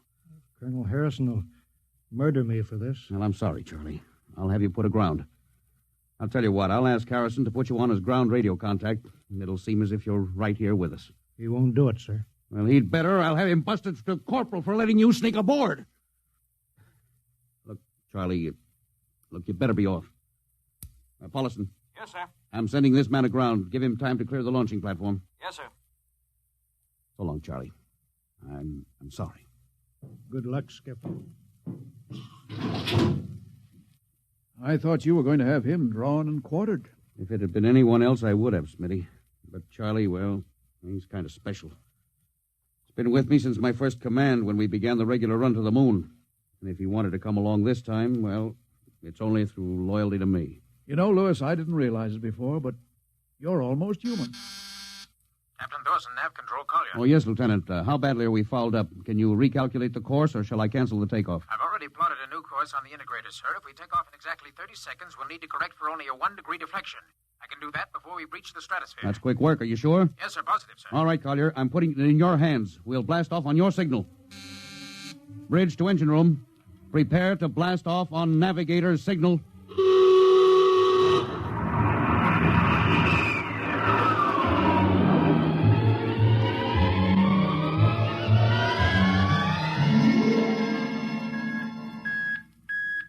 How are we doing, Collier? Coming on the bearing, sir. That's 4, 3, 2, 0. We've intersected the course vector. Good work, Collier. Course is corrected, sir. We're ready to go into atomic overdrive anytime you say. All right. Stand by. Yes, sir. Now hear this. Now hear this. Prepare for maximum acceleration. Bridge to engine room. Kill your rockets. Rockets out. Fire up number 1 cyclotron.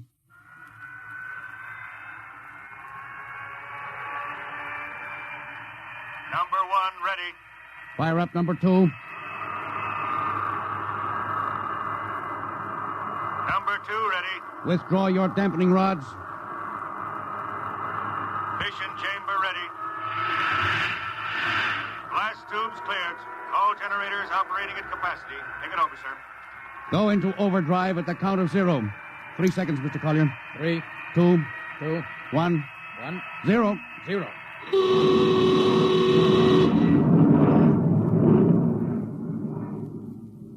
How are we doing, Collier? On course, sir. She's running hot and true. My compliments, Lieutenant.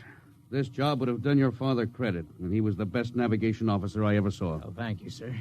Start your gyros. Put her on robot control. All right, the bridge is yours, Mr. Collier. If you need me, I'll be in Dr. Smithson's office. Yes, sir.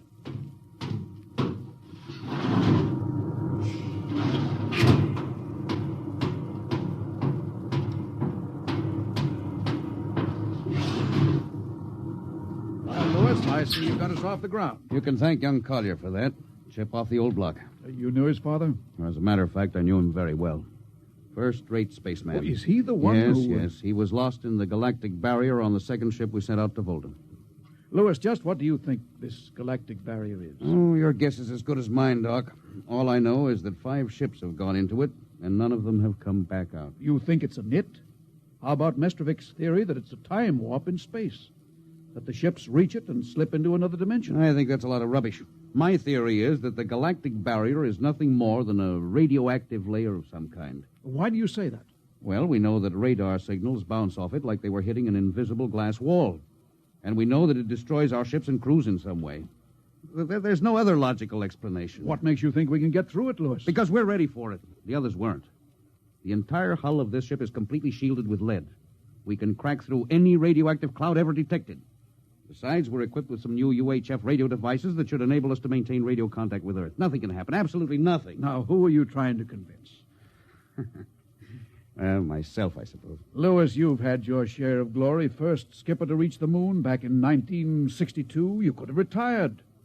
Why are you risking this trip? 5 ships are missing. Men like Prentice, Margetson, young Collier's father.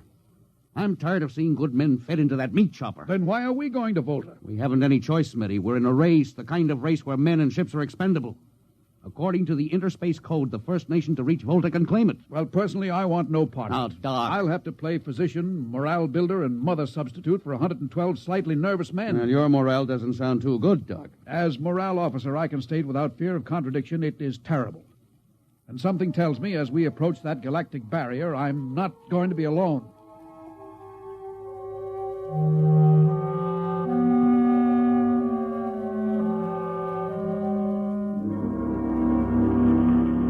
Hello, Earth. Hello, Earth. Captain Thorson of the Star Cloud calling Earth. Hello, Star Cloud. Hi, Captain. Charlie. Well, I see they haven't court-martialed you yet. No, sir, thanks to you. Well, it's good to hear you. You can read us the funny papers on Sunday morning. Right. How's our signal? Strong. Clear as a bell. Now, here's our log report for Colonel Harrison. You ready? Shoot. June 2nd, 1987. 4 weeks out from Earth. Running through. No radiation. Operation normal.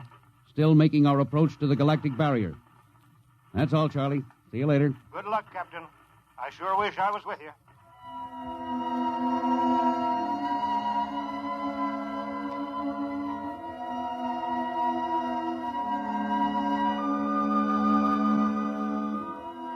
How's the morale, Smitty? The men know we're getting closer to the barrier. They're beginning to show a little tension, Lewis. Well, how's their physical condition? Any sickness? About half the crew has come down with space blues. I was afraid of that. Are they bad? Same as usual. Lips and hands with a bluish cast. Eyes are sensitive to infrared. I don't know. When I first started flying these tin cans, nobody ever heard of space blues. Well, now there's a theory it's caused by the terrific acceleration of atomic overdrive. Change in gravity affects the circulation. What do you think? I think it's psychosomatic. I've noticed that the same men who get space blues under tension on a ship tend to get blue coloration back on Earth when they're upset. I guess it's just an occupational disease of space navigators. You think it's just nerves, then? Well, young Collier's got a bad case. I think it's tension from overwork. Maybe he needs some vitamins. Lewis, when will you realize that vitamins are not a panacea for all the troubles of mankind?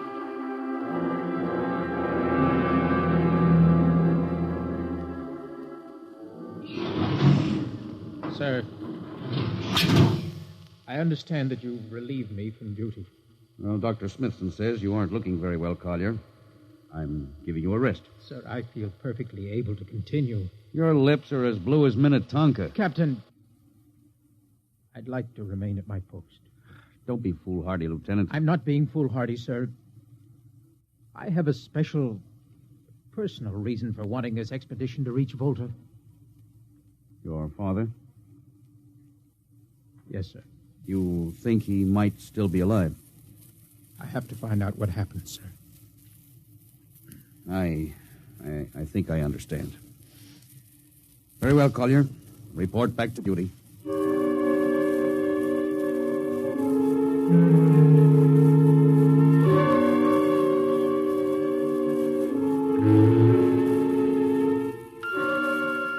What's the reading, Paulison?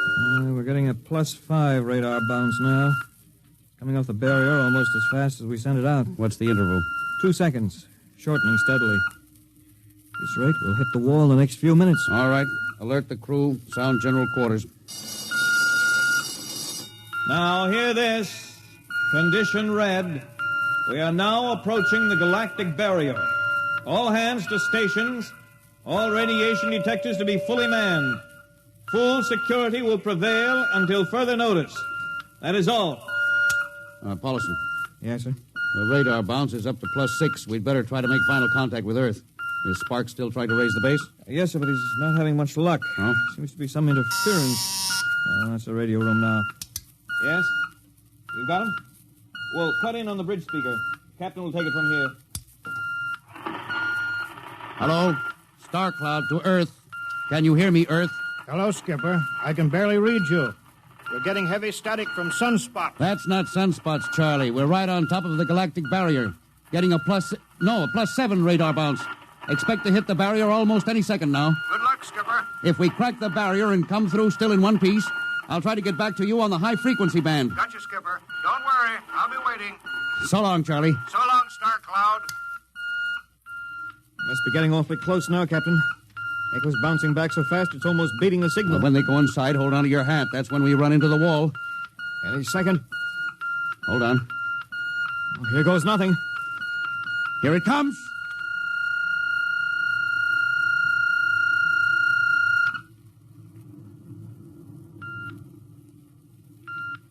Captain. Nothing happened. We made it. We made it, Captain. No radiation, no time warp, no nothing. Oh, the crew's gone crazy, sir. Let them. They've earned it. Doc, can you break out a few bottles of snakebite serum for medicinal purposes? I sure can, Lewis. This calls for a celebration. How's your morale now? It couldn't be better. How's yours? Couldn't be better. What the... Condition red. Condition red. Radiation detected. Condition red. Radiation detected. Holy mackerel. Look at the needle on that indicator. Paulison. Yes, I see it, Captain. Picking radiation like crazy. What's it like? Well, it's a strong impulse. What kind? I don't know. It's too long for a cosmic ray, too short for UHF. Whatever it is, sir, the ship is lousy. Well, track it down, triangulate it, and make it fast. I want a directional fix. Yes, sir. Engine room. Yes, sir. We're picking up radioactivity. Is the fission chambers? No leak here, sir. Check your gauges. Nothing here, Captain. Must be coming from outside. Damage control. Is our lead shield leaking radiation? Well, keep at it. Paulison, how are you doing? I've got it fixed, Captain. Well, what is it? Well, I'll have to recheck my figures. Well, hurry it up. The angle is correct, but Come on, man, for Pete's sake. Where's the radiation coming from? Sir, it's coming from inside the ship. That's impossible. No, sir, I've checked it twice. Well, it's got to be the engines, then. If it is, sir, we're finished. Engine room. Yes, sir. That radiation must be in the overdrive pile. No, sir, it isn't here, sir. Are you certain? Yes, sir. All right, keep checking. Well, there's only one thing left to do. Paulison, get a Geiger counter. We're going to start combing this ship inch by inch. Yes, sir. All right, turn it on. Yes, sir. All right. Ready, Captain. We'll check the atomic guns first. Come on. We'll cut through the officers' quarters here to ordnance. Now turn here. Oh, wait a minute, sir.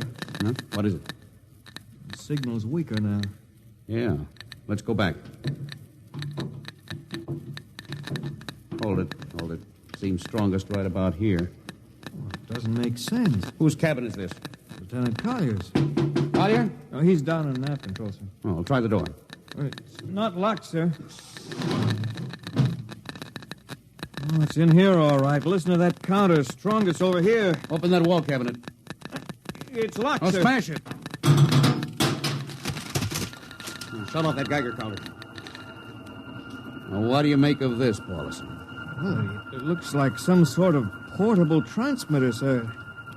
Must be foreign manufacture. I don't recognize the calibration symbols at all. I've never seen anything like it. Which raises a small question. What is Lieutenant Collier doing with a transmitter in his cabin? I don't know, sir. Well, I intend to find out, Paulison. Get down to nav control and bring Collier up to the bridge on the double. Well, hadn't we better find some way to shut this thing off first? I know a way.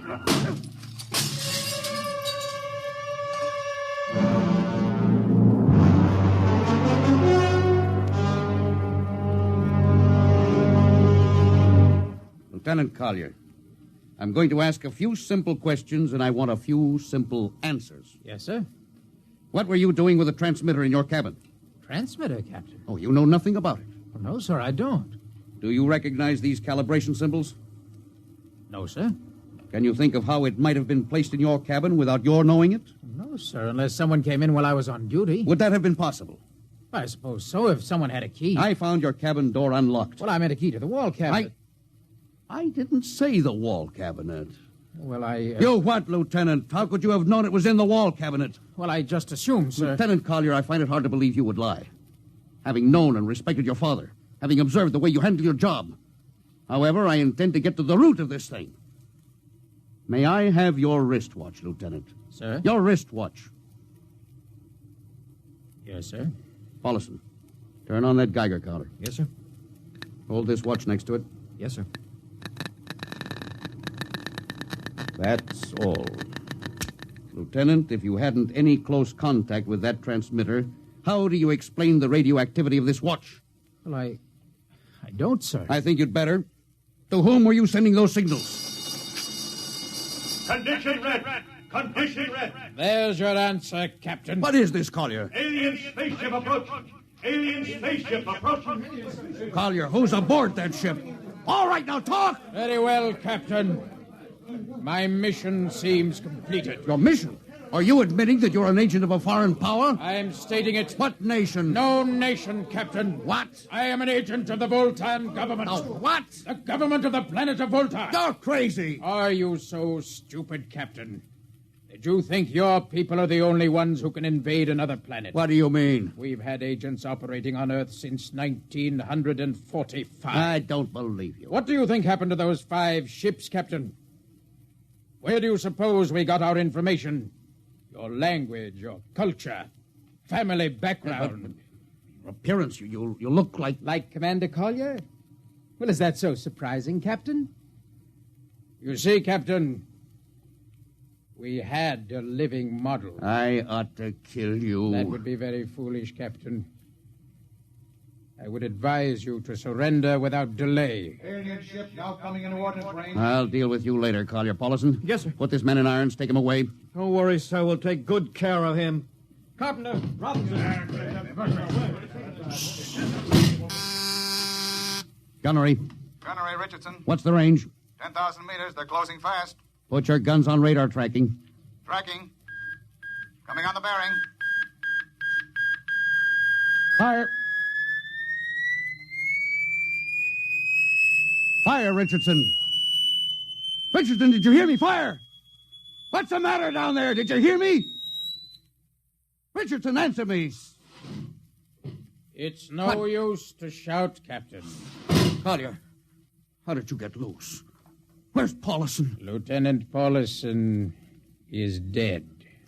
All stations! Lieutenant Collier has escaped. Seize him, men! Don't waste your breath. Your men can't hear you, Captain. What? Those still alive are my men. You're lying. No, Captain. Every ship that has ever left Earth was controlled by a Voltan crew. That's impossible. Those were hand-picked men. Hand-picked by us. I don't believe you. No? Then why not call for help? Carpenter, Robinson, Haley, report. You see, Captain? Carpenter, Robinson, Haley. It's quite useless, Captain. I would advise you to sit very quietly and do nothing. Very well, Collier. You've beaten us. What now? The ship will be taken to Volta for, shall we say, further experimentation. I see. Of course, there's one thing you hadn't counted on. Just what is that, Captain?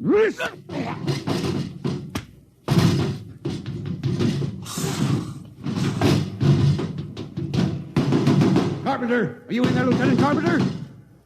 They can't all be dead. There must be one alive. Smitty, Dr. Smithson! Smitty!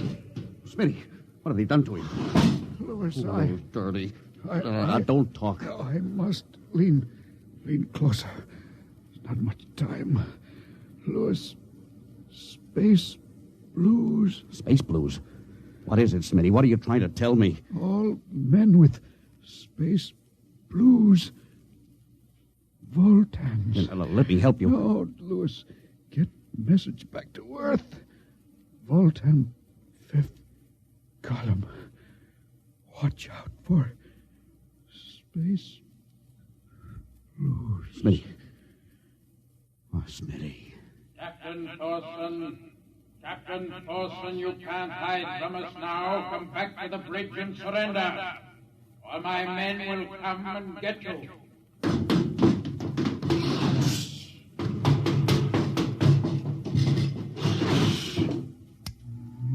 Hello. Hello. Star Cloud calling Earth. Oh, please, God, let me get through before it's too late. Hello. Star Cloud to Earth. Come in, please. Come in, please.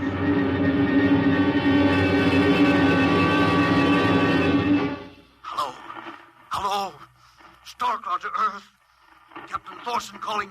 Charlie, come in, please, hurry. Hello. Oh, hello. Can you hear me, Charlie?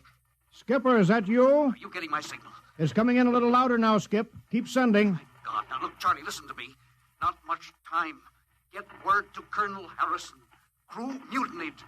Most of crew members, Fultons. What? Fultons. Spell that. V-O-L... Fultons. That's right. They're from the planet Volta. Skipper, are you all right? Now, Charlie, this is serious. They'll be here any second. Now, listen, they have a fifth column on Earth. They're planning to invade you. You mean it? Of course I mean it. Tell Harrison, posing as humans. You can detect them by space blues. You got that? Only Fultons get space blue. Charlie, did you hear me? Space blue. I get you. They're breaking in, Charlie. I'm depending on you. Warn everybody. Captain. They've opened the door. So long, Charlie. Tell Hannah. Captain Thorson. Hello. Hello, Star Cloud. What's the trouble, Sergeant? I was just trying to raise a Star Cloud, Colonel. Had any luck? No, sir.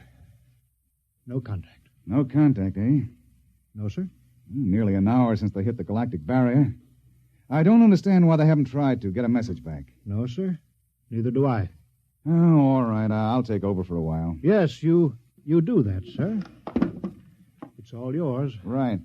Oh, and Charlie, you better go out and get yourself some coffee. You look a little blue around the gills.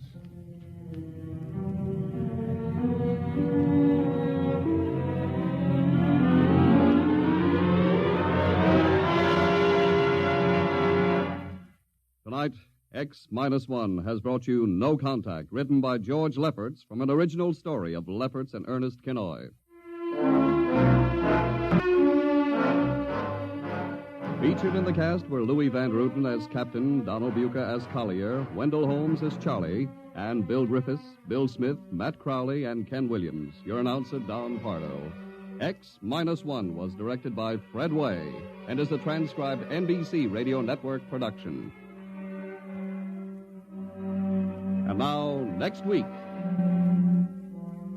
When you want to take over a world, you naturally look for its weak point, some way to catch its people off guard.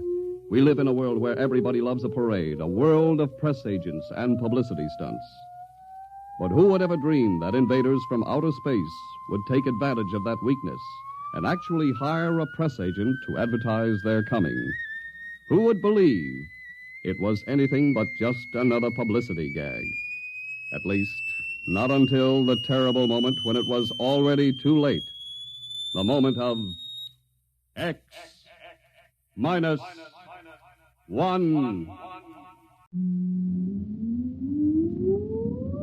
Countdown for blast off.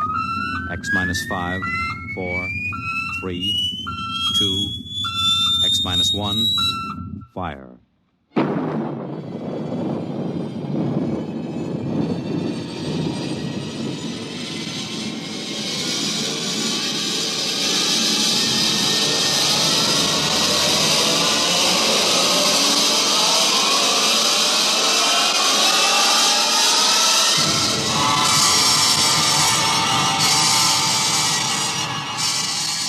From the far horizons of the unknown come transcribed tales of new dimensions in time and space. These are stories of the future, adventures in which you'll live in a million could-be years on 1,000 maybe worlds. The National Broadcasting Company, in cooperation with Street and Smith, publishers of astounding science fiction, presents X-1.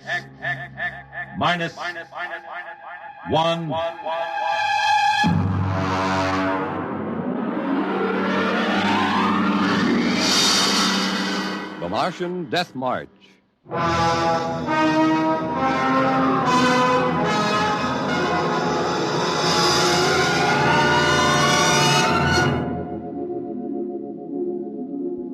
I've always been interested in lost causes. The revolt of the Scottish Jacobites against England, the last stand of the Cherokee and Sioux Indians, and the death march of the Martian Highlanders in 1997.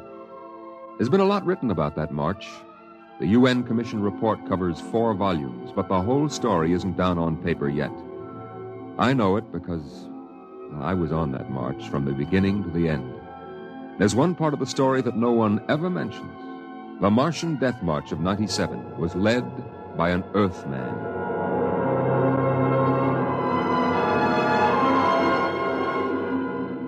Maybe you've been over the route of the march. There wasn't any highway there 30 years ago in 97. There was desert, hot, burning desert. I lived at the edge of the Calmac Canal then with my father. He was a prospector searching the surrounding desert with sonar probe and Geiger counter, scratching just enough ore from under the Martian sands to pay for our grub stake the next year.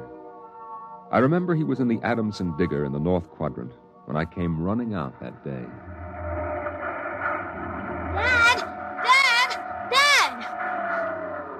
There's somebody coming, Dad, across the desert. You sure? I saw them. They're a couple of miles out. Well, how many cars? They're on foot. On foot across the desert? Honest, Dad. I saw them. Are you sure it wasn't a light reflection off the canal? No. It was dark against the sand. I don't like that. You run back and get the rifles out. I've got to pull the digger into the shed. Is there going to be fighting, Dad? I don't know. I got a whole year's ore piled out back in the bins, and I ain't going to lose it to no claim jumpers. You go back to the shack and break out those rifles and see they're loaded, you hear? And jump!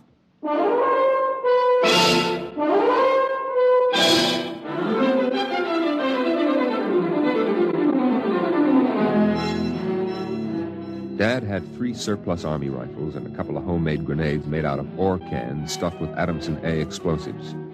We crouched inside the shack, waiting.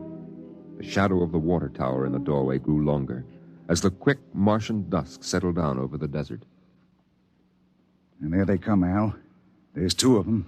What's that on the first one's back? Why, I haven't seen one of those in 20 years. What is it? A one-man desert tank.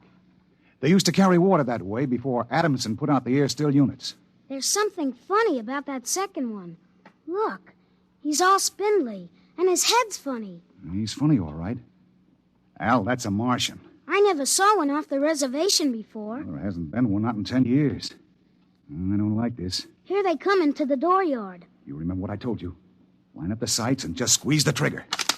Hello! Hello there! Now, Dad? Hello! Wait a minute. What do you want? Water! I need water. Who are you? My name is John. John, huh? What are you doing with that spider? His name is Cantalcar. I don't care what his name is. What's a human doing with a Martian? I found him in the dry bed of Calmac Canal, nearly dead of thirst. He probably ran off from the reservation. When our brothers are caged, they seek freedom. Brothers? Those spiders? All living creatures are our brothers. On Mars, as on Earth. Hey, wait a minute. Bert Olstrom at False Wells told me there was a screwball heads preacher over there hollering about letting the spiders loose off the reservations. Let no man call his own. No man, nor tribe, nor nation. I guess that's you, all right. Bert told me they called you Crazy John. I don't suppose there's any harm in you. Fill your tank up at the air still. And you can even have supper with us. We would be happy to. We? What do you mean, we? Cantalcar and myself. That spider? Oh, no, I ain't having a Martian sit down and eat with me. You come on, though. Thank you, sir. No. Where my brother is not welcome, I cannot go. Well, suit yourself. Al, get the key to the water tower. Come out here. All right, Dad. And put away the guns. We won't have any trouble from these 2.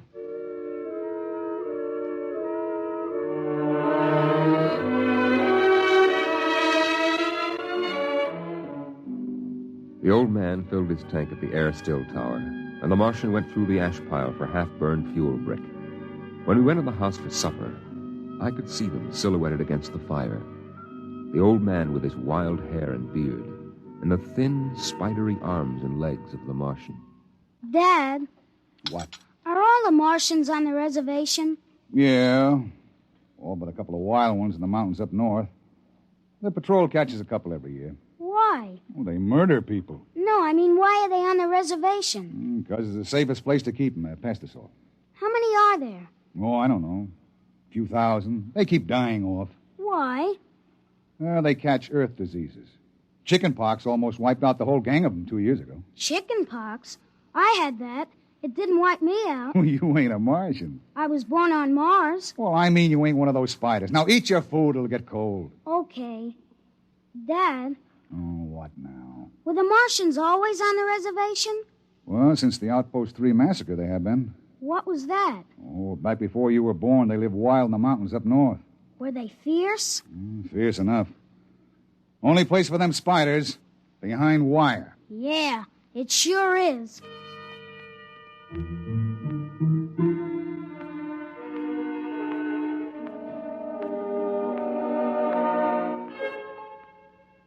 Out in the dooryard, the campfire flickered at the base of the water tower.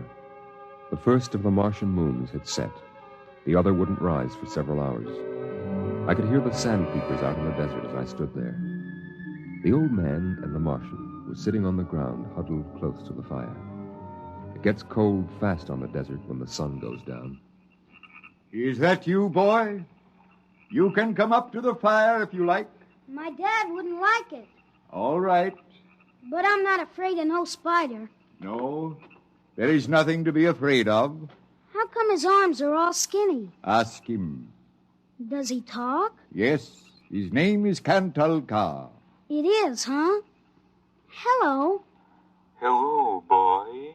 He talks funny. It is not my language. Why isn't he on the reservation? You can get in trouble helping spiders to escape. No man has the right to imprison the innocent.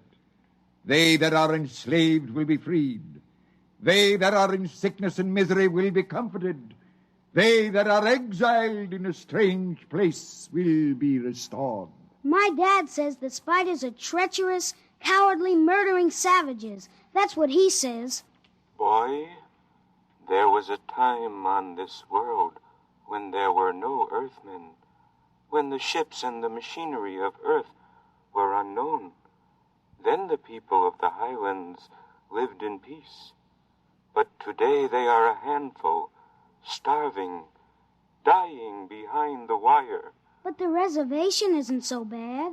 Our home is in the mountains of the north, not the desert. I heard a voice which cried out to me in the desert, "Go to your brothers."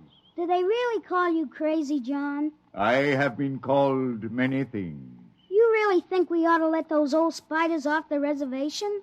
Boy, we die here in the desert. We die in the sun and of the sicknesses you have brought from Earth. That's 'cause Martians are just weak.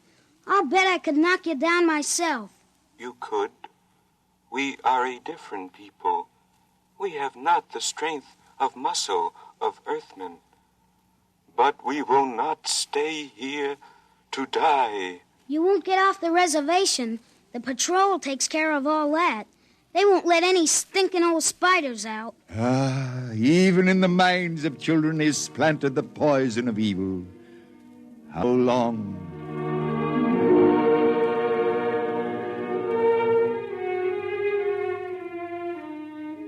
That night through the window, I could see the flicker of the old man's campfire. He was walking up and down now, shouting, singing hymns, verse after verse, his white beard catching the light as he passed behind the fire. The Martian sat slumped over, his thin, spindly arms folded across the huge barrel chest that had developed over the centuries as the air of Mars thinned and escaped into space. In the morning, I looked out, and they were gone. Looking back now, we wonder how they did it.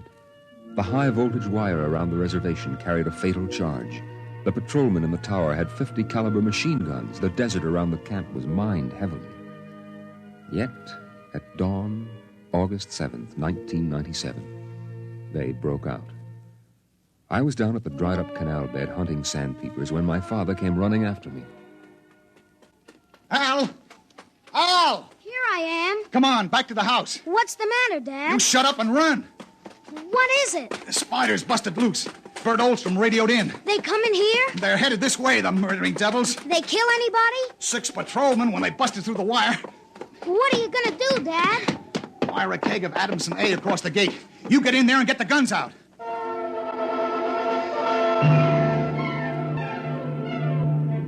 I got the rifles and shoved a full clip in each one. Then I slipped a primer fuse in the homemade grenades and lugged them out to the porch. Dad was running lead wires back to a detonator from a half keg of Adamson A he'd set across the gate. There. And that's it. Now give me one of those rifles. Will they be here soon? You can see the dust over the rise. Murdering spiders. What'll they do? I don't know. Now make sure you get a good sight, Al. Don't waste any bullets. There they are, Dad. There they come. Oh, wait a minute. Hold up now. I want to get a good shot. Let him get closer. Dad, that's Crazy John up in front. There. He's taller than the spiders. You can see his beard. You're right. Oh, that renegade rat. He probably helped him break out of the reservation. Listen, Al. If anything happens to me, you ride out back to the shed. You can hide out in the empty ore bins till they go away. Now, you got that? All right, Dad. We're going to come in. The spider's shouting something, Dad. Probably a trick. Get down a little, Al. You're in the way. We're coming in. I got him clear now. Right in the head. Up a little now. Got him! Got him, Al. Dad, look out! They've got guns! Down! Get down! Oh! Dad! Get out, Al! Get out to the shed! Dad, you're hit! Go on! Those spiders are going to rush. Now get going! No, I can't let you! Shut up and get out of here, you hear? Get out of here!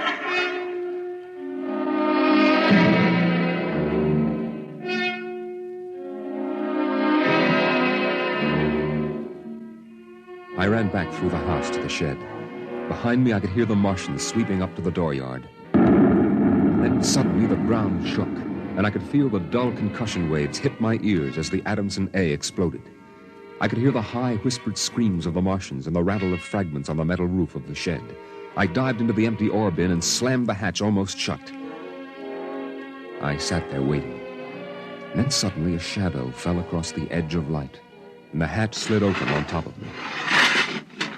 You leave me alone. I'll kill you. Boy, I've been looking for you. Where's my dad? What did you do to my dad? He's dead. You killed him. You and those spiders. I'll kill you. I'll kill all those stinking murdering spiders. They are our brothers, boy. Your father shot without warning, and the fire was returned against my orders. You mean you weren't going to attack us? Our brothers came in peace. They are going home to their mountains. We came to get water for the journey. You mean you just wanted water? You... Dad! John, the Earth Patrol will be following us soon. We must go. And the boy? We'll have to leave him here with water and supplies. No, the Earth Patrol would question him. We need the time. He goes with us.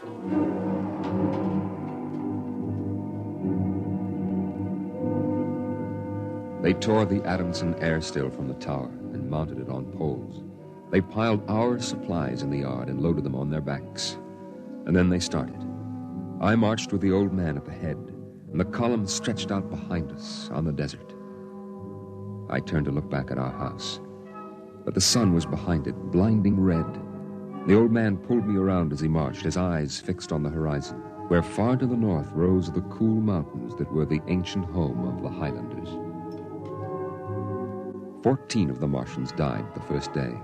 They dropped to the side of the column when they could go no farther, and died. But the march went on. On the 5th day, we swung wide to avoid a mining settlement, but not wide enough. The miners were in ambush behind a pile of rocks.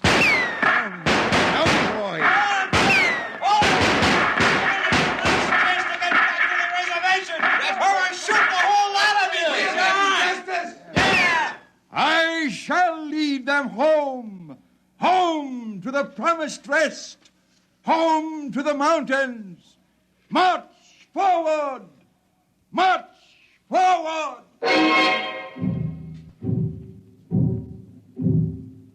And the march went on. We wound across the desert in wild zigzags, following the paths the old man had traveled through the years. Only once a patrol plane hovered on the horizon and then shot away. The days went on, the weeks, and the Martians died. They died of exhaustion. They died of the diseases we had given. And they died of thirst. The Adamson still could produce 27 units of water an hour, no more. And on that, they died of thirst. Here, boy, here's your water. But that's more than the others got. Take it. It's yours. You're giving me your water. It will be provided to me. He that brings justice to his brothers will drink deep of the water of righteousness. He that... Drink your water, boy. Across the desert, from the Calmac Canal to Fever Dip, past the towering mesas of the Higgins Badlands, across the dry sea bottoms they marched.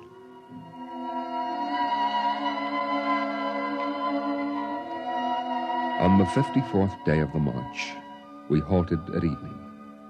The air was thinner, colder now. The rations had long since been exhausted. I lay down to sleep wrapped in the old man's coat. Early in the morning, before sunrise, I woke suddenly. The ground mist that had covered the desert the night before was lifting slowly, and I saw the old man standing by the burned-out fire, the vapor swirling around his legs in the cold light of the false dawn, edging his wild beard. Go back to sleep, boy. I can't. The end is near.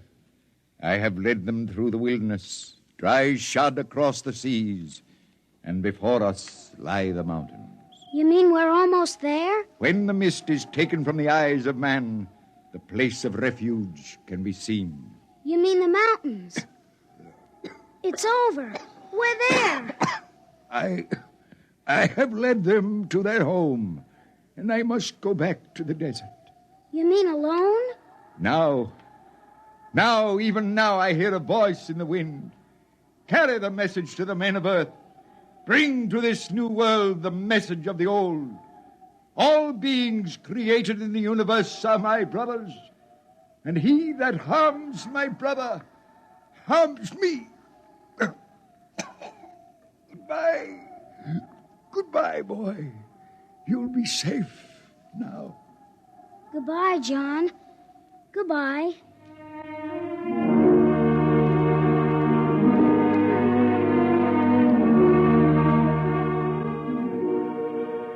The Martians found him 500 yards from the camp, dead. Now the mist rose, and before us towered the highlands, the tall green mountains and the cool sky. The march was over. Of the 7,000 Martians who started, 900 were alive. They gathered now on the rise of ground and faced the hills. Their thin bodies wavered as they stood, and some dropped to the ground as they stood there. But there was a light of hope in their large, staring eyes. Most of them had died, but they had died on the way home, and now the march was over.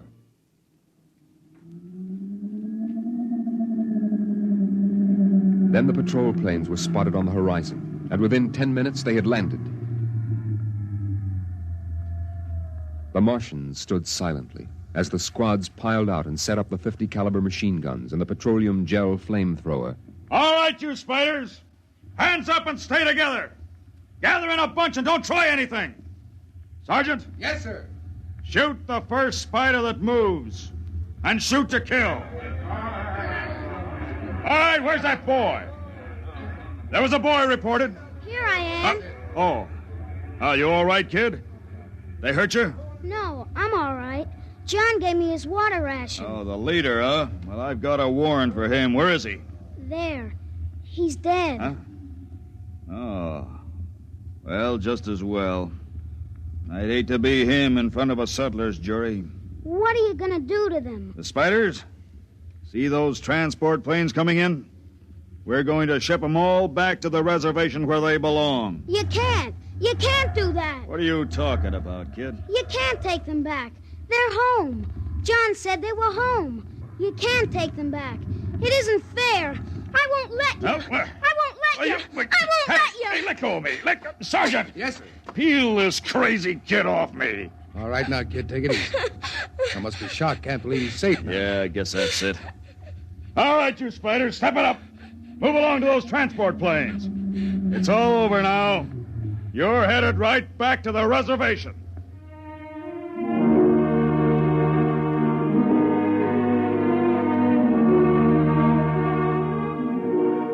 They separated them in groups of 50 and loaded them on the planes. 900 out of 7,000. And soon the first big-bellied ships waddled out on the hard sands and lifted slowly into the air, headed back to the south, flying over the trail of dead and dying who started on the march to the highlands, the march to home. Don't worry about them spiders, kid. We'll take care of them. Come on now, kid. You'll feel better as soon as you get back to civilization. I looked once more at the green mountains towering through the mist. And then, just before the motor raced, I saw John. Crazy John propped up against a dognut bush where the Martians had placed him.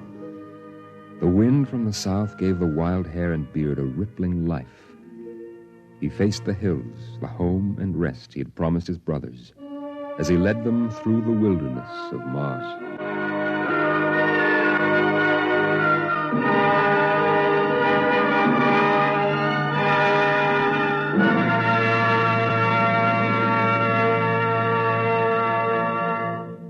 You have just heard X-1, presented by the National Broadcasting Company in cooperation with Street and Smith, publishers of astounding science fiction. X-1 was an NBC Radio Network production.